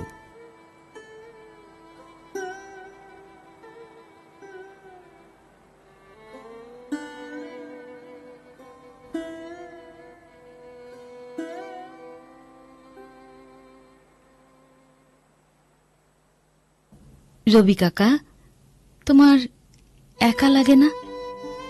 মনে হয় না কেউ যদি তোমার সঙ্গে থাকতো, তোমার মন স্বস্তি পেত? মাসের পর মাস এইভাবে শুধুমাত্র নিজের সঙ্গে থাকতে তোমার ভালো লাগে? প্রশ্নটা খুব জরুরি, খুব দামি প্রশ্ন বব। এই প্রশ্নের উত্তরের মধ্যে আমার মনের, আমার ব্যক্তিত্বের অনেকটাই ধরা দেবে, অন্তত তোর কাছে। বব, একা থাকতে থাকতে আমার কাজের অবসরগুলি কল্পনা দিয়ে ভরাট করে নিয়েছি। সে জায়গায় এখন হঠাৎ মানুষ এসে পড়লে ভারী একটা গোলযোগ বেঁধে যাবে। কল্পনা জীবটি হরিণের মতো, ভীরু স্বভাবের। তাকে পোষ মানিয়ে আপনার করে নিতে কিছুটা সময় যায় বটে, কিন্তু একবার আপন হলে সে আর ভিড় সহ্য করতে পারে না। কল্পনার বিচরণের স্থানে হঠাৎ মানুষ এসে দাঁড়ালে সে ভয়ে পালায়। তখন তার দর্শন পাওয়া কঠিন হয়ে ওঠে। তাহলে রবি কাকা, তোমার বাকি জীবন কি এইভাবে একাই কাটাবে, স্বনির্বাসিত একাকিত্বে? তা হয়তো নয় বব। জানবি, আমার এই নির্জন রাজ্যে আমার শরীরের চেয়ে মন বেশি জায়গা আবিষ্কার করে থাকে। আমি চাই সেখানে সেই আমার একান্ত নির্জনতার মধ্যে এমন মানুষ আসুক যে আমার কল্পনার চেয়েও প্রিয়, আর নয় এমন লোক আসুক যার প্রতি আমার মনোনিবেশ করার তিল মাত্র প্রয়োজন নেই। এর মাঝামাঝি হলেই মুশকিল বব। তবে বব জীবন পরিবর্তনশীল। এখানকার পালাও ক্রমশ হয়তো শেষ হতে চলেছে, কিন্তু যেখানেই যাই, যেখানেই থাকি, পদ্মাপাড়ের নির্জনতা আমার সঙ্গেই থাকবে বব। বহু জনতার মধ্যেও আমি একা। এ কথাটা আমার সম্বন্ধে চরম সত্য বলে জানবি।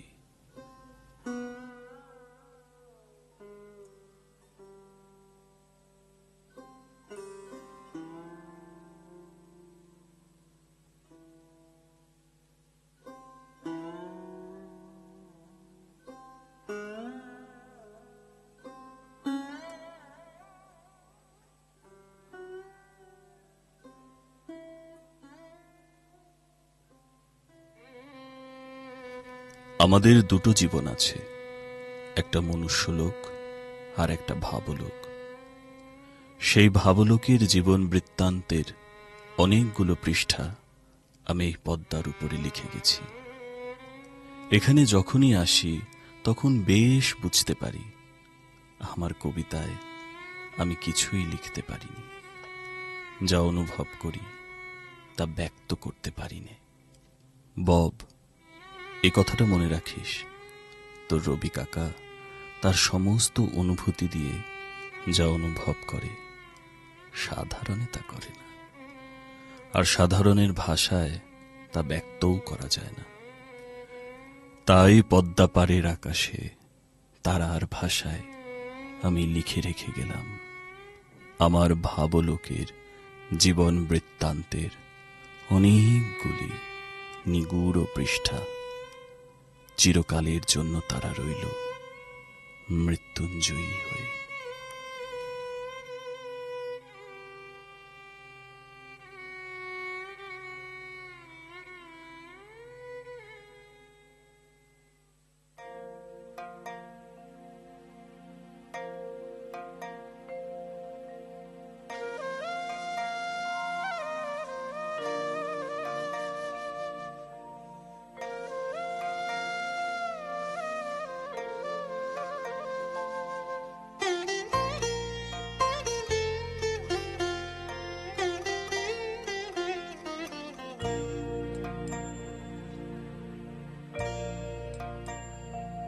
যখন পড়বে না মোর পায়ের চিহ্ন এই বাটে, আমি বাইব না, আমি বাইব না মোর খেয়া তরি এই ঘাটে গো।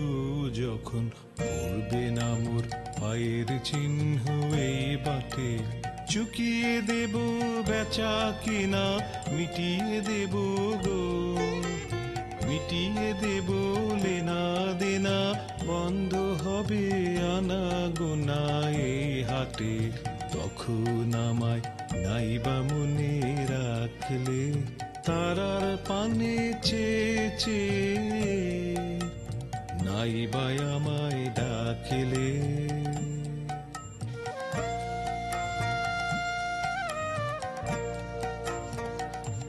যখন জমবে ধুলা তানপুরাটার তার গুলায়, কাঁটা লতা কাঁটা লতা উঠবে ঘরের দ্বার গুলায়। আহা জমবে ধুলা তানপুরাটার তার গুলায়। ফুলের বাগান ঘন ঘাসের করবে সজ্জা বনবাসের, শ্যাওলায় এসে ঘিরবে দিঘির ধার গোলায়।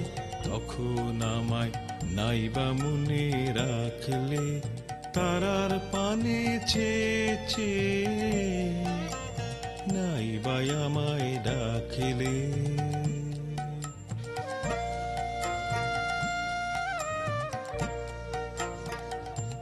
তখন এমনি করেই বাজবে বাঁশি এই নাটে, কাটবে দিন কাটবে, কাটবে গো দিন আজও যেমন দিন কাটে। আহা এমনি করেই বাজবে বাঁশি এই নাটে। ঘাটে ঘাটে খেয়ার তরি এমনি এমনি সেদিন উঠবে ভোরে, চড়বে গরু, খেলবে রাখাল ওই মাঠে। তখন আমায় নাইবা মনে রাখলে, তারার পানে চেয়ে চেয়ে নাইবা আমায় ডাকলে।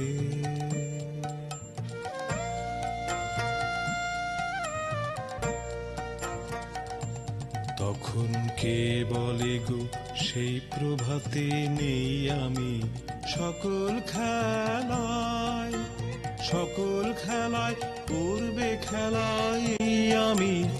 আহা কে বলে গো সেই প্রভাতে নেই আমি, নতুন নামে ডাকবে মোরে, বাঁধবে বাঁধবে নতুন বাহুডোরে, আসবো যাব চিরদিনের সে আমি।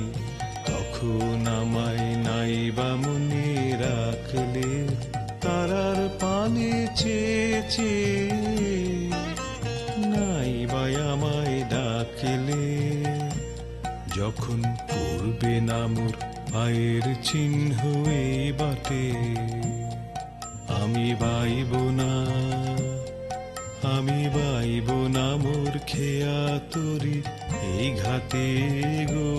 যখন পড়বে না মোর পায়ের চিহ্ন এই বাটে।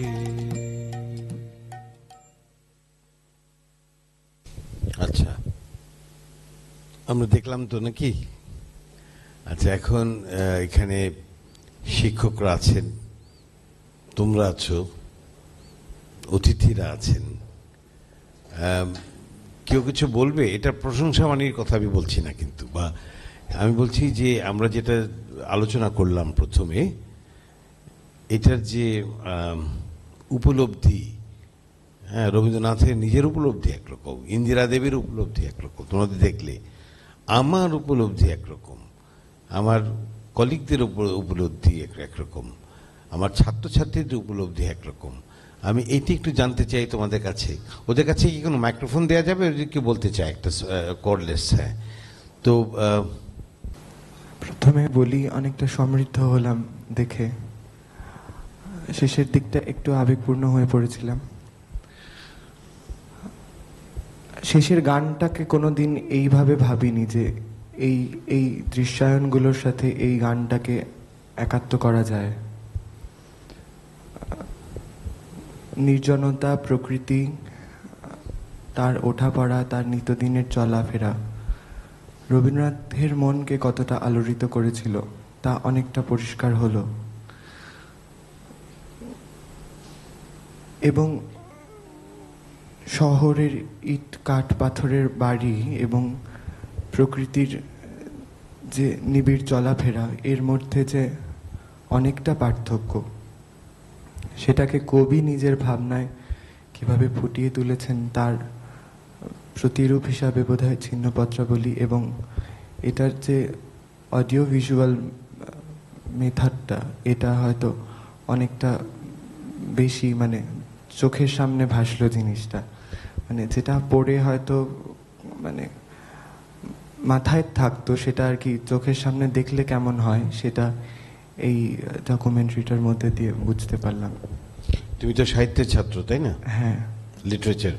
আমার মনে হয় কি যে ছিন্নপত্রটা তোমাদের পড়ায় এমনি ক্লাস, সিলেবাসে নেই, এমনি বাইরে থেকে পড়া হয়নি এখনো। সিলেবাসে থাকার মতো একটা জিনিস কিনা, আমার তো মনে হয় অবশ্যই থাকা যায়, রাখা যায় এটাকে। যাই হোক, ওইটা নিজেরাও পড়তে পারবে।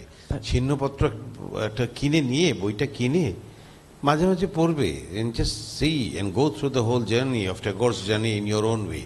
তোমরা ট্যাগোরের সাথে, রবীন্দ্রনাথের সাথেই তোমাদের এক ধরনের সংযোগ স্থাপিত হবে এবং তোমরা নিজেরাই ওই পথটাতে যেতে পারবে। সময় লাগবে, একটু সময় লাগবে, উপলব্ধির ব্যাপারটা ম্যাচুরিটি এইজের সাথে সাথে আসে।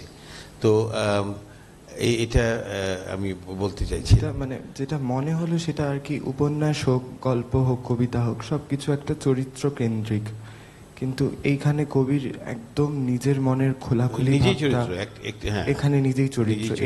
এটাই চরিত্র। এটা তো কোনো একটা নাটক না।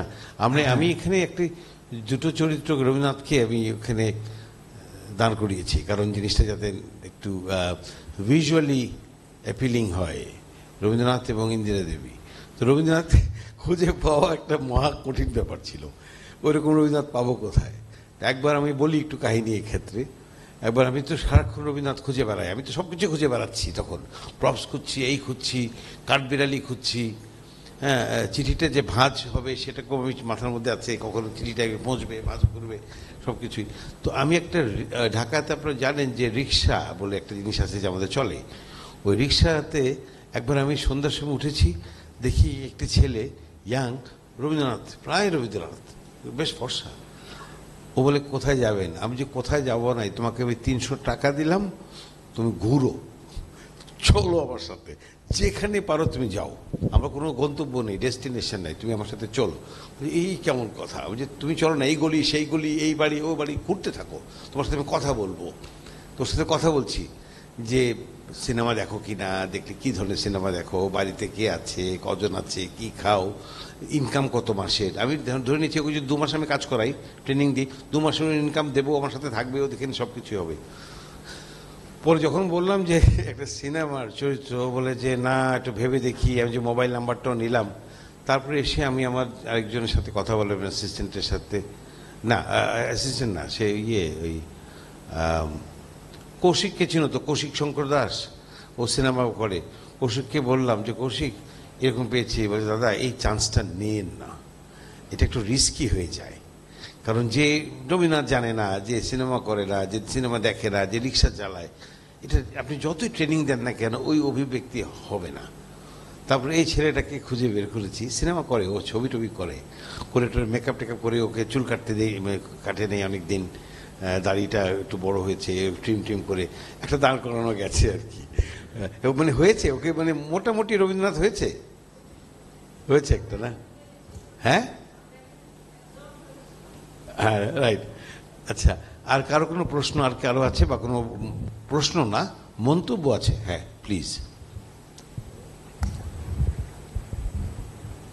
প্রথমেই আমি আপনার মানে খুবই এটা খুব ভালো লাগলো আমার, এবং আমি একটু যখন ভাই বললো যেমন একটু ইমোশনাল হয়ে পড়েছিল, আমিও সেরকম একটু ইমোশনাল হয়ে পড়েছিলাম। কারণ রবীন্দ্রনাথ যেইভাবে প্রকৃতিকে এত সুন্দরতা ফুটিয়ে তুলেছেন ওনার পত্রে, হয়তো আমরা সেইভাবে পারবো না। কিংবা সে একটা কাঠবিড়ালি যে এত সুন্দরভাবে নেচে বেড়াচ্ছে, তার একটা চলনের মধ্যে ভঙ্গি আছে, সেটা হয়তো আমরা দেখতে পাই না, দেখবো না, আমরা দেখবই না। চাঁদের যে সুন্দরতা সেটাও হয়তো আমরা দেখতে পারবো না। এবং দেবী, ওনার ভ্রাতুষ্পুত্রী ইন্দিরা দেবী, উনি যে দুঃখ প্রকাশ করেছেন, হয়তো আমরাও সেটা পারছি দুঃখ প্রকাশ করতে, বুঝতে পারছি যে হ্যাঁ সত্যি এটা একটা, আমি স্পিচলেস হয়ে গেছি একদম, বলে বোঝাতে পারছি না। ঠিক আছে, সবচেয়ে মজা আরেকটা আছে শেষের দিকে ওনার পত্রের মধ্যে, যেটা আমার মনে হয়েছে একটা স্পিরিচুয়ালিটি ব্যাপারটা এসছেন, যেমন আধ্যাত্মিকতা, হয়তো এটা আপনি করেছেন, এটা ছবির মধ্যে ফুটিয়ে তুলেছেন। ওনার হাতের মধ্যে একটা মুদ্রার মতো আমি দেখলাম, যেটা হয়তো আমরা কেউ করতে পারি না, সেটা স্বামী বিবেকানন্দ ওনার ছবিতে বা ওনার যে বইগুলোতে লিখেছেন, ওইখানে এই মুদ্রার কথা বলেছেন উনি, এবং ওটা আমার খুবই ভালো লেগেছে। Thank you. তোমার নিজের চোখে যে আবিষ্কার করতে পেরেছো, এটা একটা বিরাট পাওয়া, থ্যাংক ইউ। এবং এটা কিন্তু তুমি কোন ইয়ারে? আমি MA first year. MA first ইয়ারে। আমার নাম বৈশাখী ঘোষ। বৈশাখী ঘোষ। আর কারো কিছু বলার আছে আপনাদের? হ্যাঁ, নমস্কার। আমি, দেখা যাচ্ছে আমাকে? হ্যাঁ, স্পষ্ট। নামটা বলো। আমার নাম Tanmoy Kumar Saha, first year MA. যেহেতু আমি বাংলাদেশের মানুষ আর আমার বাড়ি সিরাজগঞ্জ, সেই ক্ষেত্রে এই ভিডিওটা, যে প্রকৃতি, যে পরিবেশটা আমরা দেখলাম, তার সঙ্গে আমার শৈশবটা অনেকটাই কেটেছে, যেহেতু গ্রাম বাংলার আর যমুনার পাশের মানুষ। আর শাহজাদপুরে অসংখ্যবার যাওয়া কিংবা শিলাদহে বিভিন্ন একটা উপলক্ষ অনুসারেও গেছি, যে কারণে আমার বিশেষভাবে কানেক্ট করতে খুব সুবিধা হয়েছে। মানে এখানে অনেকেই আছে যারা নাগরিক জীবনযাপন করছে, ওদের পক্ষে গ্রাম বাংলার ওই প্রকৃতি, ওই বালুর চর কিংবা এই জিনিসগুলোতেও প্রত্যক্ষ যোগাযোগ হয়তো সবসময় হয়নি, যেটা আমার খুব ভালো হয়েছে।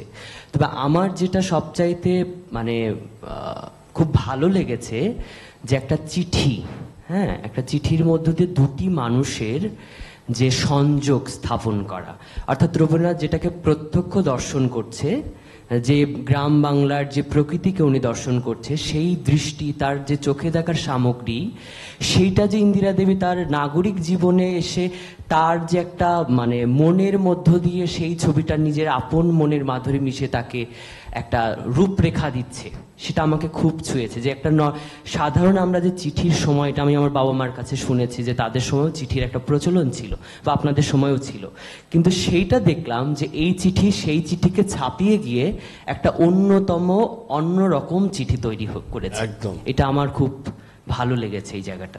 আমি কখনো পত্রাবলী বা ছিন্ন পত্রাবলী কখনো আমার পড়ার সুযোগ হয়নি, আমি বেশ অনুপ্রাণিত হয়েছি বিষয়টিতে। থ্যাংক ইউ, খুব ভালো বললে। আমি একটু বলি আগে, বৈশাখী না? আমি তিতির মুখোপাধ্যায়, আমি এখানে এই রবীন্দ্রভারতী থেকে 2005-এ পাশ করেছি। আমার খুব ভালো লাগলো দেখে যে আপনি খুব সুন্দর করে চিত্রায়ন করেছেন।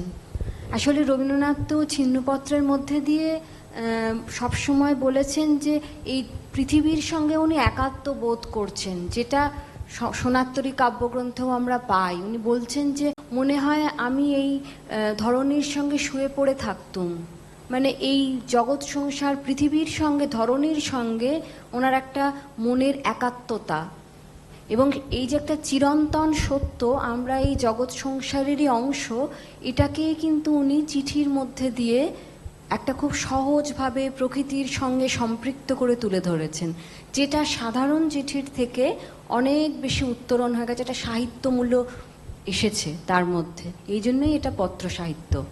এবং ইন্দিরা দেবীর কাছে উনি যে মনের ভাবটা প্রকাশ করেছেন, এই কারণেই যে ইন্দিরা দেবী নাগরিক জীবনে ছিলেন, কিন্তু উনি বুঝতে পারবেন রবীন্দ্রনাথের মনের যে ভাবটা, তার মনের ভাবটা বোঝার মতো তো মানুষ চাই।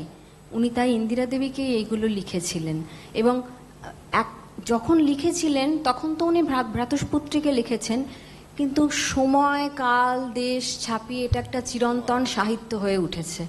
এইখানেই এর শ্রেষ্ঠত্ব। এবং এই সমসাময়িক সময়টা আমরা যখন দেখছি, আপনি যেভাবে দেখালেন, এবং আমরা যখন পড়িও মনে হয় যেন আমরা দেখতে পাচ্ছি, আমরাও তার সাথে কোথায় একটা একাত্ম বোধ করি। এখানেই রবীন্দ্রনাথের শ্রেষ্ঠত্ব। এবং আপনি এত সুন্দর করে দেখিয়েছেন, খুব ভালো লেগেছে। প্রকৃতিকে এত সুন্দর করে দেখিয়েছেন, খুব সুন্দর, মনোগ্রাহী হয়েছে। Thank you. আসলে আমি দেখানোর চেষ্টা করেছি, আমি তো বললাম, প্রথমেই বলেছি, ক্ষমা চেয়েছি যে আমি আসলে তো সিনেমার মানুষ নই, কিন্তু আমার চোখ আছে, আমার মন আছে, আমি ওইভাবে দেখতে চেষ্টা করি, এবং অনেক সূক্ষ্ম সূক্ষ্ম জিনিসগুলোকে আমি বের করে নিয়ে আসার চেষ্টা করি। এই যে দেখুন, একটু আগে বলছিলাম, দিদি আমার পাশে বসেছিলেন, যে এই যে যখন চিঠিতেই না, আমি তো ওই প্রকৃতি দেখে আমি চিঠিগুলো নির্বাচন করিনি, যেখানে কি আছে না আছে, চিঠি নির্বাচন করে তারপরে আমি খুঁজেছি অবজেক্ট কি পাই। দেখো, ওখানে ওই যে কাঠবেড়ালির কথা উনি বলছেন চিঠিতে, এখন আমাকে কিন্তু জানো এই কাঠবেড়ালি খুঁজতে বা কোনোখান থেকে এনে প্রতিস্থাপন করতে হয়নি। কাঠবেড়ালি ওইখানে ওই জায়গাতেই যেই বর্ণনাটা উনি করেছেন 100 বছর আগে, আরো তালো আগে, আমি তো ওটা পাচ্ছি ওখানে। ওই কাঠবেড়ালিতে একই কাজ করছে তখনও। এই যে বুনো হাঁসগুলো যে মাথা ডুবিয়ে আবার যাচ্ছে, আবার ঝাড়ছে নিজেদেরকে, হ্যাঁ, ও ওখানে বসেই তো ওইটা তো আমি দেখছি। আমাকে তো এটার জন্য এক্সট্রা এফার্ট দিয়ে আমাকে ইমপ্লান্ট করতে হয়নি, প্রতিস্থাপন করতে হয়নি, ইট ইজ দেয়ার। সো এই যে নেচারের সাথে যে সম্পর্কটা, ঈশ্বরের সাথে তার যে একটা যোগাযোগটা, নিজের সাথে যে যোগাযোগটা, এবং আপনি এত ভালো বললেন একটা, যে তখন তো লিখেছে সে ইন্দিরা দেবীকে, কিন্তু পরবর্তী পর্যায়ে যখন একটা সাহিত্য হলো, তখন কিন্তু আমাদের সাথে চিঠিটা লিখছেন উনি। এই চিঠিটা কিন্তু he is communicating with me, with you, with him, with her, with everybody. তাই না?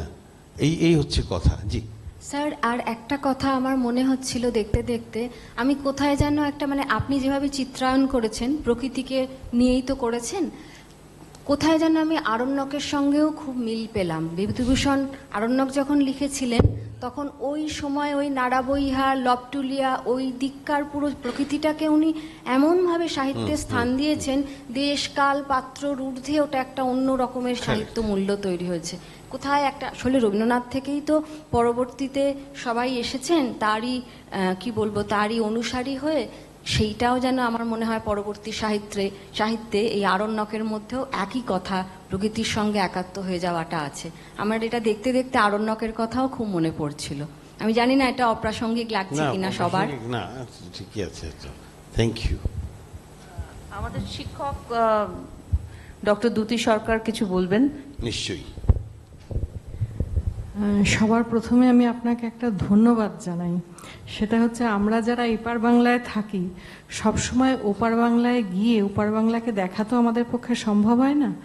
আজকে মানে আপনি একটু আগে পোডিয়ামে দাঁড়িয়ে বলছিলেন, আপনি বোধহয় পাবনার একটা রেফারেন্স দিলেন।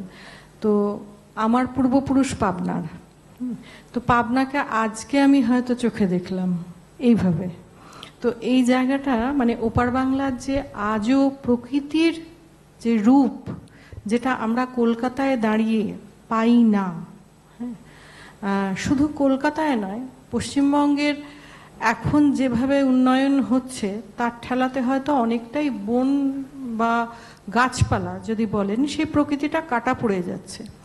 সেইখান থেকে দাঁড়িয়ে বাংলার এই যে মনোমুগ্ধকর চেহারাটা দেখতে পেলাম, এটার জন্য আপনাকে সবার প্রথম ধন্যবাদ।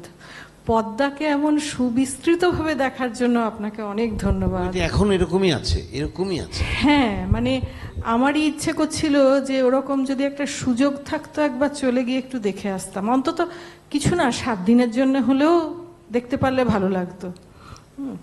আর একটা জিনিস, সোনার বাংলা শব্দটা আমরা বলি, কিন্তু আপনি ধান গাছগুলো একদম পরিপক্ক ধান গাছ, সোনার মতো, যেমন হিমালয়ের ওপর দিয়ে যখন সূর্যের আলোটা ঝরে পড়ে গলানো সোনা, তেমনি প্রকৃতির বুকে এই যে সোনাটাকে দেখালেন, চোখ একদম জুড়িয়ে গেল।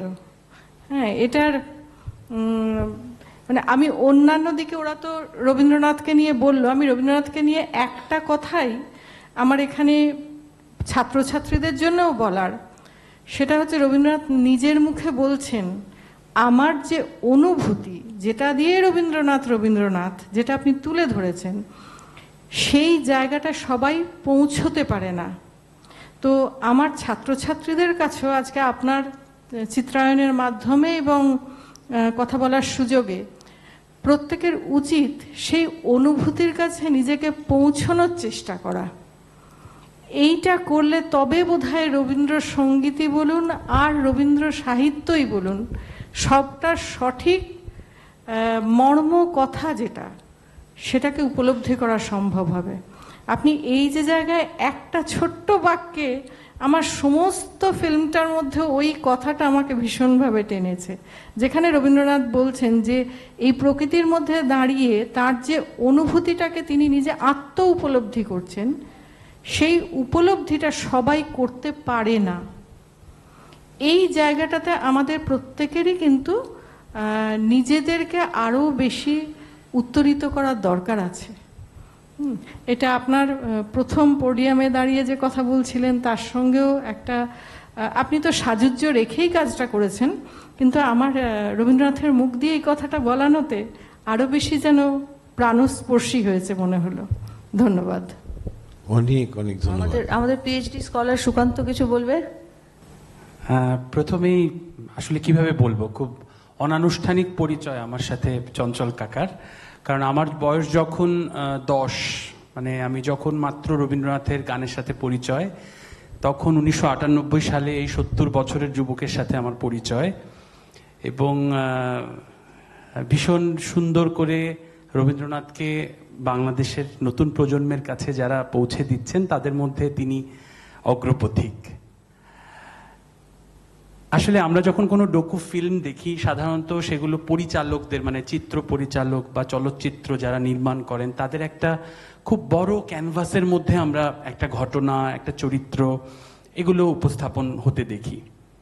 কিন্তু যখন কোনো সুরের মানুষ, রবীন্দ্রসঙ্গীতের মানুষ কোনো ডকু ফিল্ম তৈরি করে, আমরা কি খেয়াল করেছি নিশ্চয় যে রবীন্দ্রনাথের অনেক গান উকি দিয়ে যাচ্ছিল আবহ সঙ্গীতে। এবং আমি আরেকটা জিনিস একটু সবার দিকে দৃষ্টি আকর্ষণ করব যে অধিকাংশ গানই বাংলাদেশে রচিত, পূর্ববঙ্গে রচিত গান, ভালোবেসে সখী নিভৃত যতনে, আমার মন কেমন করে, এই গানগুলো কিন্তু আমার মনে হয় কিছুটা উদ্দেশ্য প্রণোদিতভাবেই ব্যবহার করা। কারণ ছিন্নপত্র একটা কেবল পত্র সাহিত্য না, এর একটা সুর আছে। এর সুর আমরা স্বরবিতানে হয়তো খুঁজে পাবো না, কিন্তু অনেক গানের প্রেক্ষাপট এর মধ্যে উকি ঝুঁকি মেরেছে। আমি সেগুলো খুব দেখতে পাচ্ছিলাম। যেমন আমার মন কেমন করেটা তো ওখানে প্রক্ষেপণ করাই হয়েছে। আরও অনেক গান, যেমন বড় বেদনার মতো, একটু পরপর আমি তারই খুঁজে বেড়াই যে রয় মনে আমার মনে, ওই কথাগুলো বারবার যেন মানে ছিন্নপত্রটা বারবার প্রকাশ করার চেষ্টা করছে যে এই গানগুলো আমার বক্ষে রচিত, আমার হৃদয়ের কি বলবো আবেগের রসে এরা রঞ্জিত। তো এইটা আমার একটা বড় পাওয়া যে ছিন্নপত্র আমি অনেকবার পড়েছি, মানে অনেক কারণে পড়তে হয়েছে। কখনো কখনো আমরা যারা গবেষণা করতে আমাদের উদ্যত হই, বিভিন্ন দৃষ্টিকোণ থেকে আমরা একটা পাঠ্যকে পড়বার চেষ্টা করি। আজকের পড়াটা বা আজকের দেখাটা, আজকের অনুবীক্ষণটা একটু ভিন্ন হলো। যখন পড়বে না মোর পায়ের চিহ্ন যখন আসছিল, আমার চোখে জল চলে আসছিল যে এত সুন্দর করে আপনি এটাকে উপস্থাপন করেছেন। এবং আমার মনে হয় আমার রবীন্দ্রভারতীর যারা শিক্ষার্থী এবং সহপাঠী, শিক্ষক সবাই খুব সমৃদ্ধ হয়েছে। এবং আমার খুব ভালো লাগছে যে আপনাকে আমি আবার এখানে এই মঞ্চে দেখতে পাচ্ছি।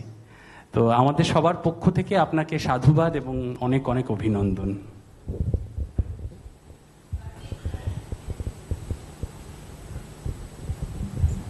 আমাদের আরেকজন শিক্ষক শ্রীমতী গার্গী দিদিমণি একটু বলবেন। প্রথমেই আপনাকে, আমাদের এখানে আপনি এসেছেন এর জন্য আপনাকে ধন্যবাদ জানাচ্ছি না, আমরা সম্মানিত বোধ করছি আপনি এখানে এসেছেন। আর এই বিষয়টায় একটা জিনিস আমার মনে হলো যে আপনি প্রথমেই একটা কথা বলছিলেন আপনার বক্তব্যে যে আমরা কেন আসি, আমরা কি সত্যিই শুধু আমাদের জীবন যেভাবে কাটে সেই কারণেই পৃথিবীতে আসি, নাকি আমাদের অন্য একটা কোনো কারণ আছে? তো এই অন্বেষণ তো আমাদের প্রত্যেকের মধ্যে হয়তো থাকে, হয়তো আমরা বুঝতেও পারি না যে আমাদের এই অন্বেষণ আছে, কিন্তু যারা স্রষ্টা তারা তো এই অন্বেষণের মধ্যে দিয়েই তাদের জীবনটা অতিবাহিত করেন। একটা কথা খুব বারবার মনে হয় যে রবীন্দ্রনাথ হয়েছিলেন, তিনি কি আদৌ সেটা বুঝতে পারতেন, নাকি মানে দানবিক প্রতিভা বলে শুধু লিখেই গেছেন, করেই গেছেন সবটা?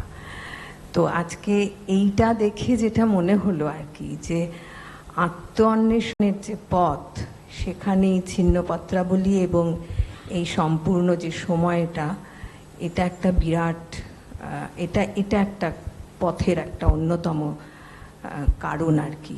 আত্ম অন্বেষণের ক্ষেত্রে এটা একটা বিরাট ভূমিকা, এবং সেটা এইভাবে দেখতে পেলাম, সত্যি খুব ঋদ্ধ হচ্ছি, ভালো লাগলো, খুব ভালো লাগলো। নমস্কার। ধন্যবাদ। নমস্কার, আমি পীতাম্বর ঘোষ।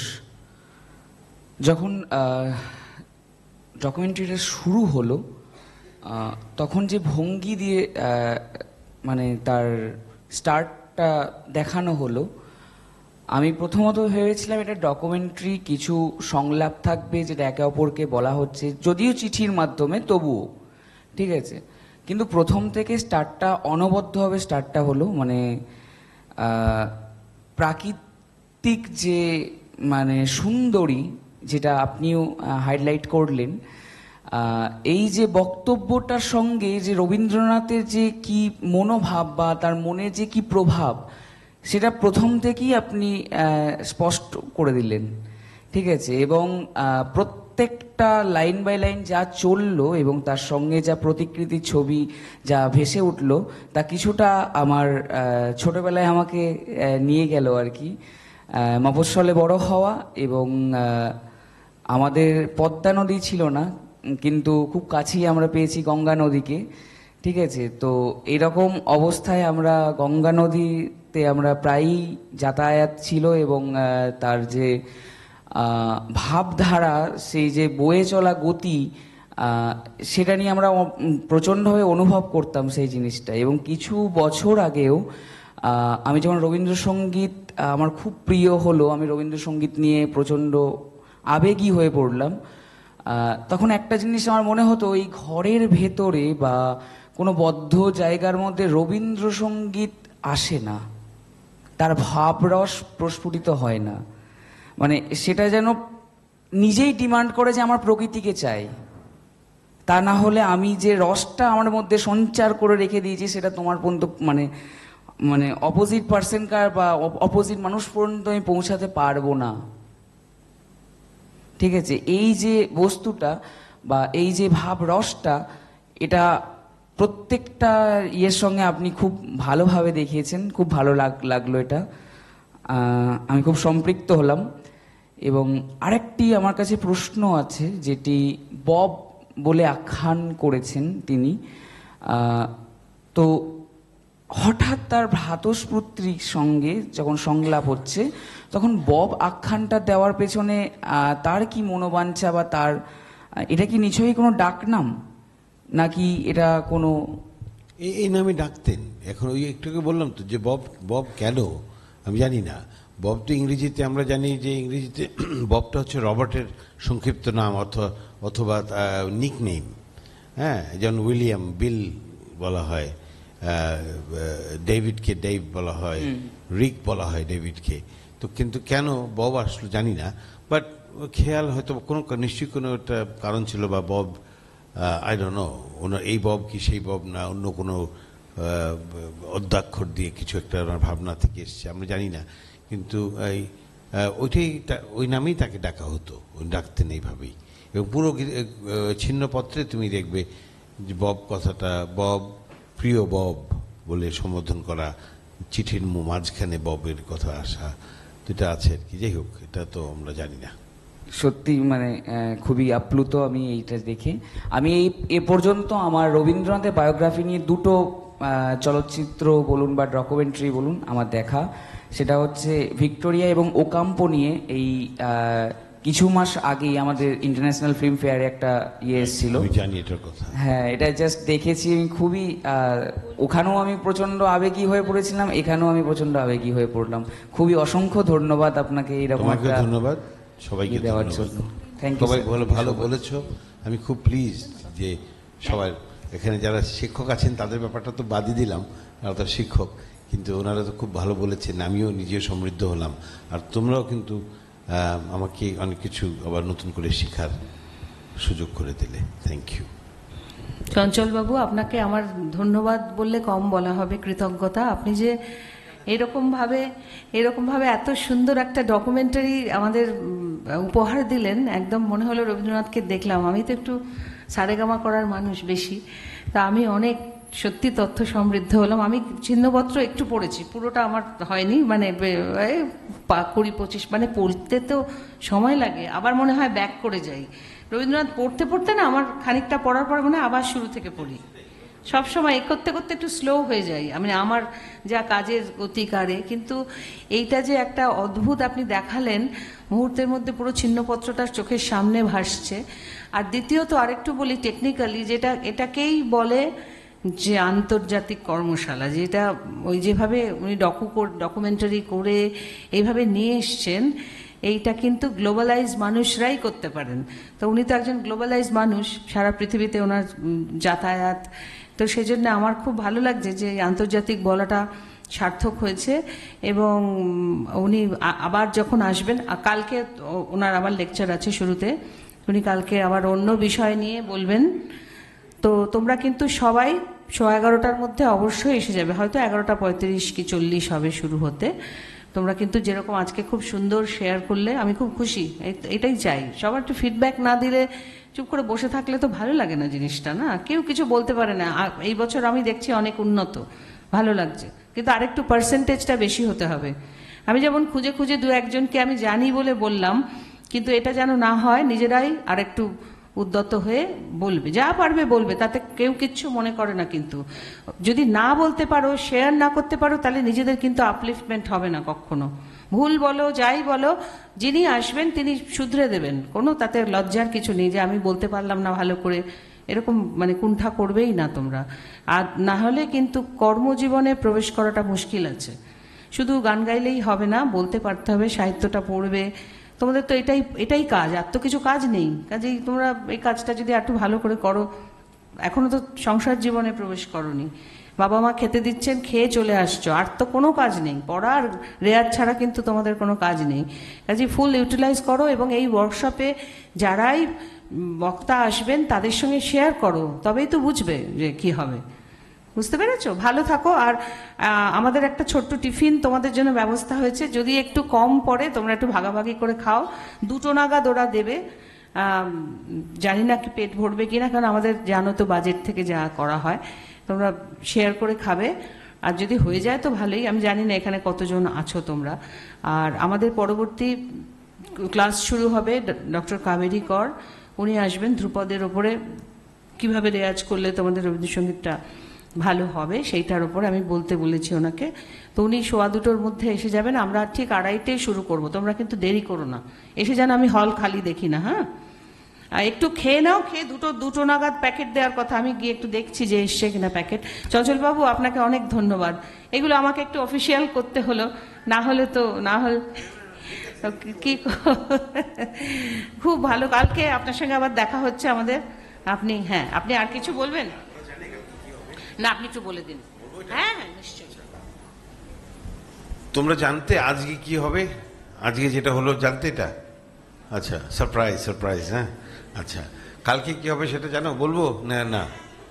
আচ্ছা, কালকে যেটা দিদি আমাকে যখন টেলিফোনে আমার সাথে কথা হলো, তখন যে আলোচনাটা আমরা করলাম এবং আমরা স্থির করলাম যেটা হবে কালকে, রবীন্দ্রনাথের গান, এটা বোধহয় তোমাদের সিলেবাসে নেই এইভাবে, গানের ওই কত ডাইমেনশন আছে না, সেগুলো তো তোমরা জানো। রবীন্দ্রনাথের গানের ডাইমেনশনগুলো তো সবই জানো তোমরা, কিন্তু অনেক কিছু আছে যেটা গানের মধ্যে পড়ছে, শুনেছো, হয়তো গেয়েছো কিছু, যেমন বাল্মীকি প্রতিভার, নিশ্চয়ই বাল্মীকি প্রতিভা তোমরা একটা সিলেবাসের অন্তর্ভুক্ত একটা কোর্স করেছো তো, এবং এটার নাটকটাও হয়েছে, গানগুলি গিয়েছো, জানো, অনেকে দস্যুর গান জানো, রত্নাকরের গান জানো, সবই তো জানো তোমরা।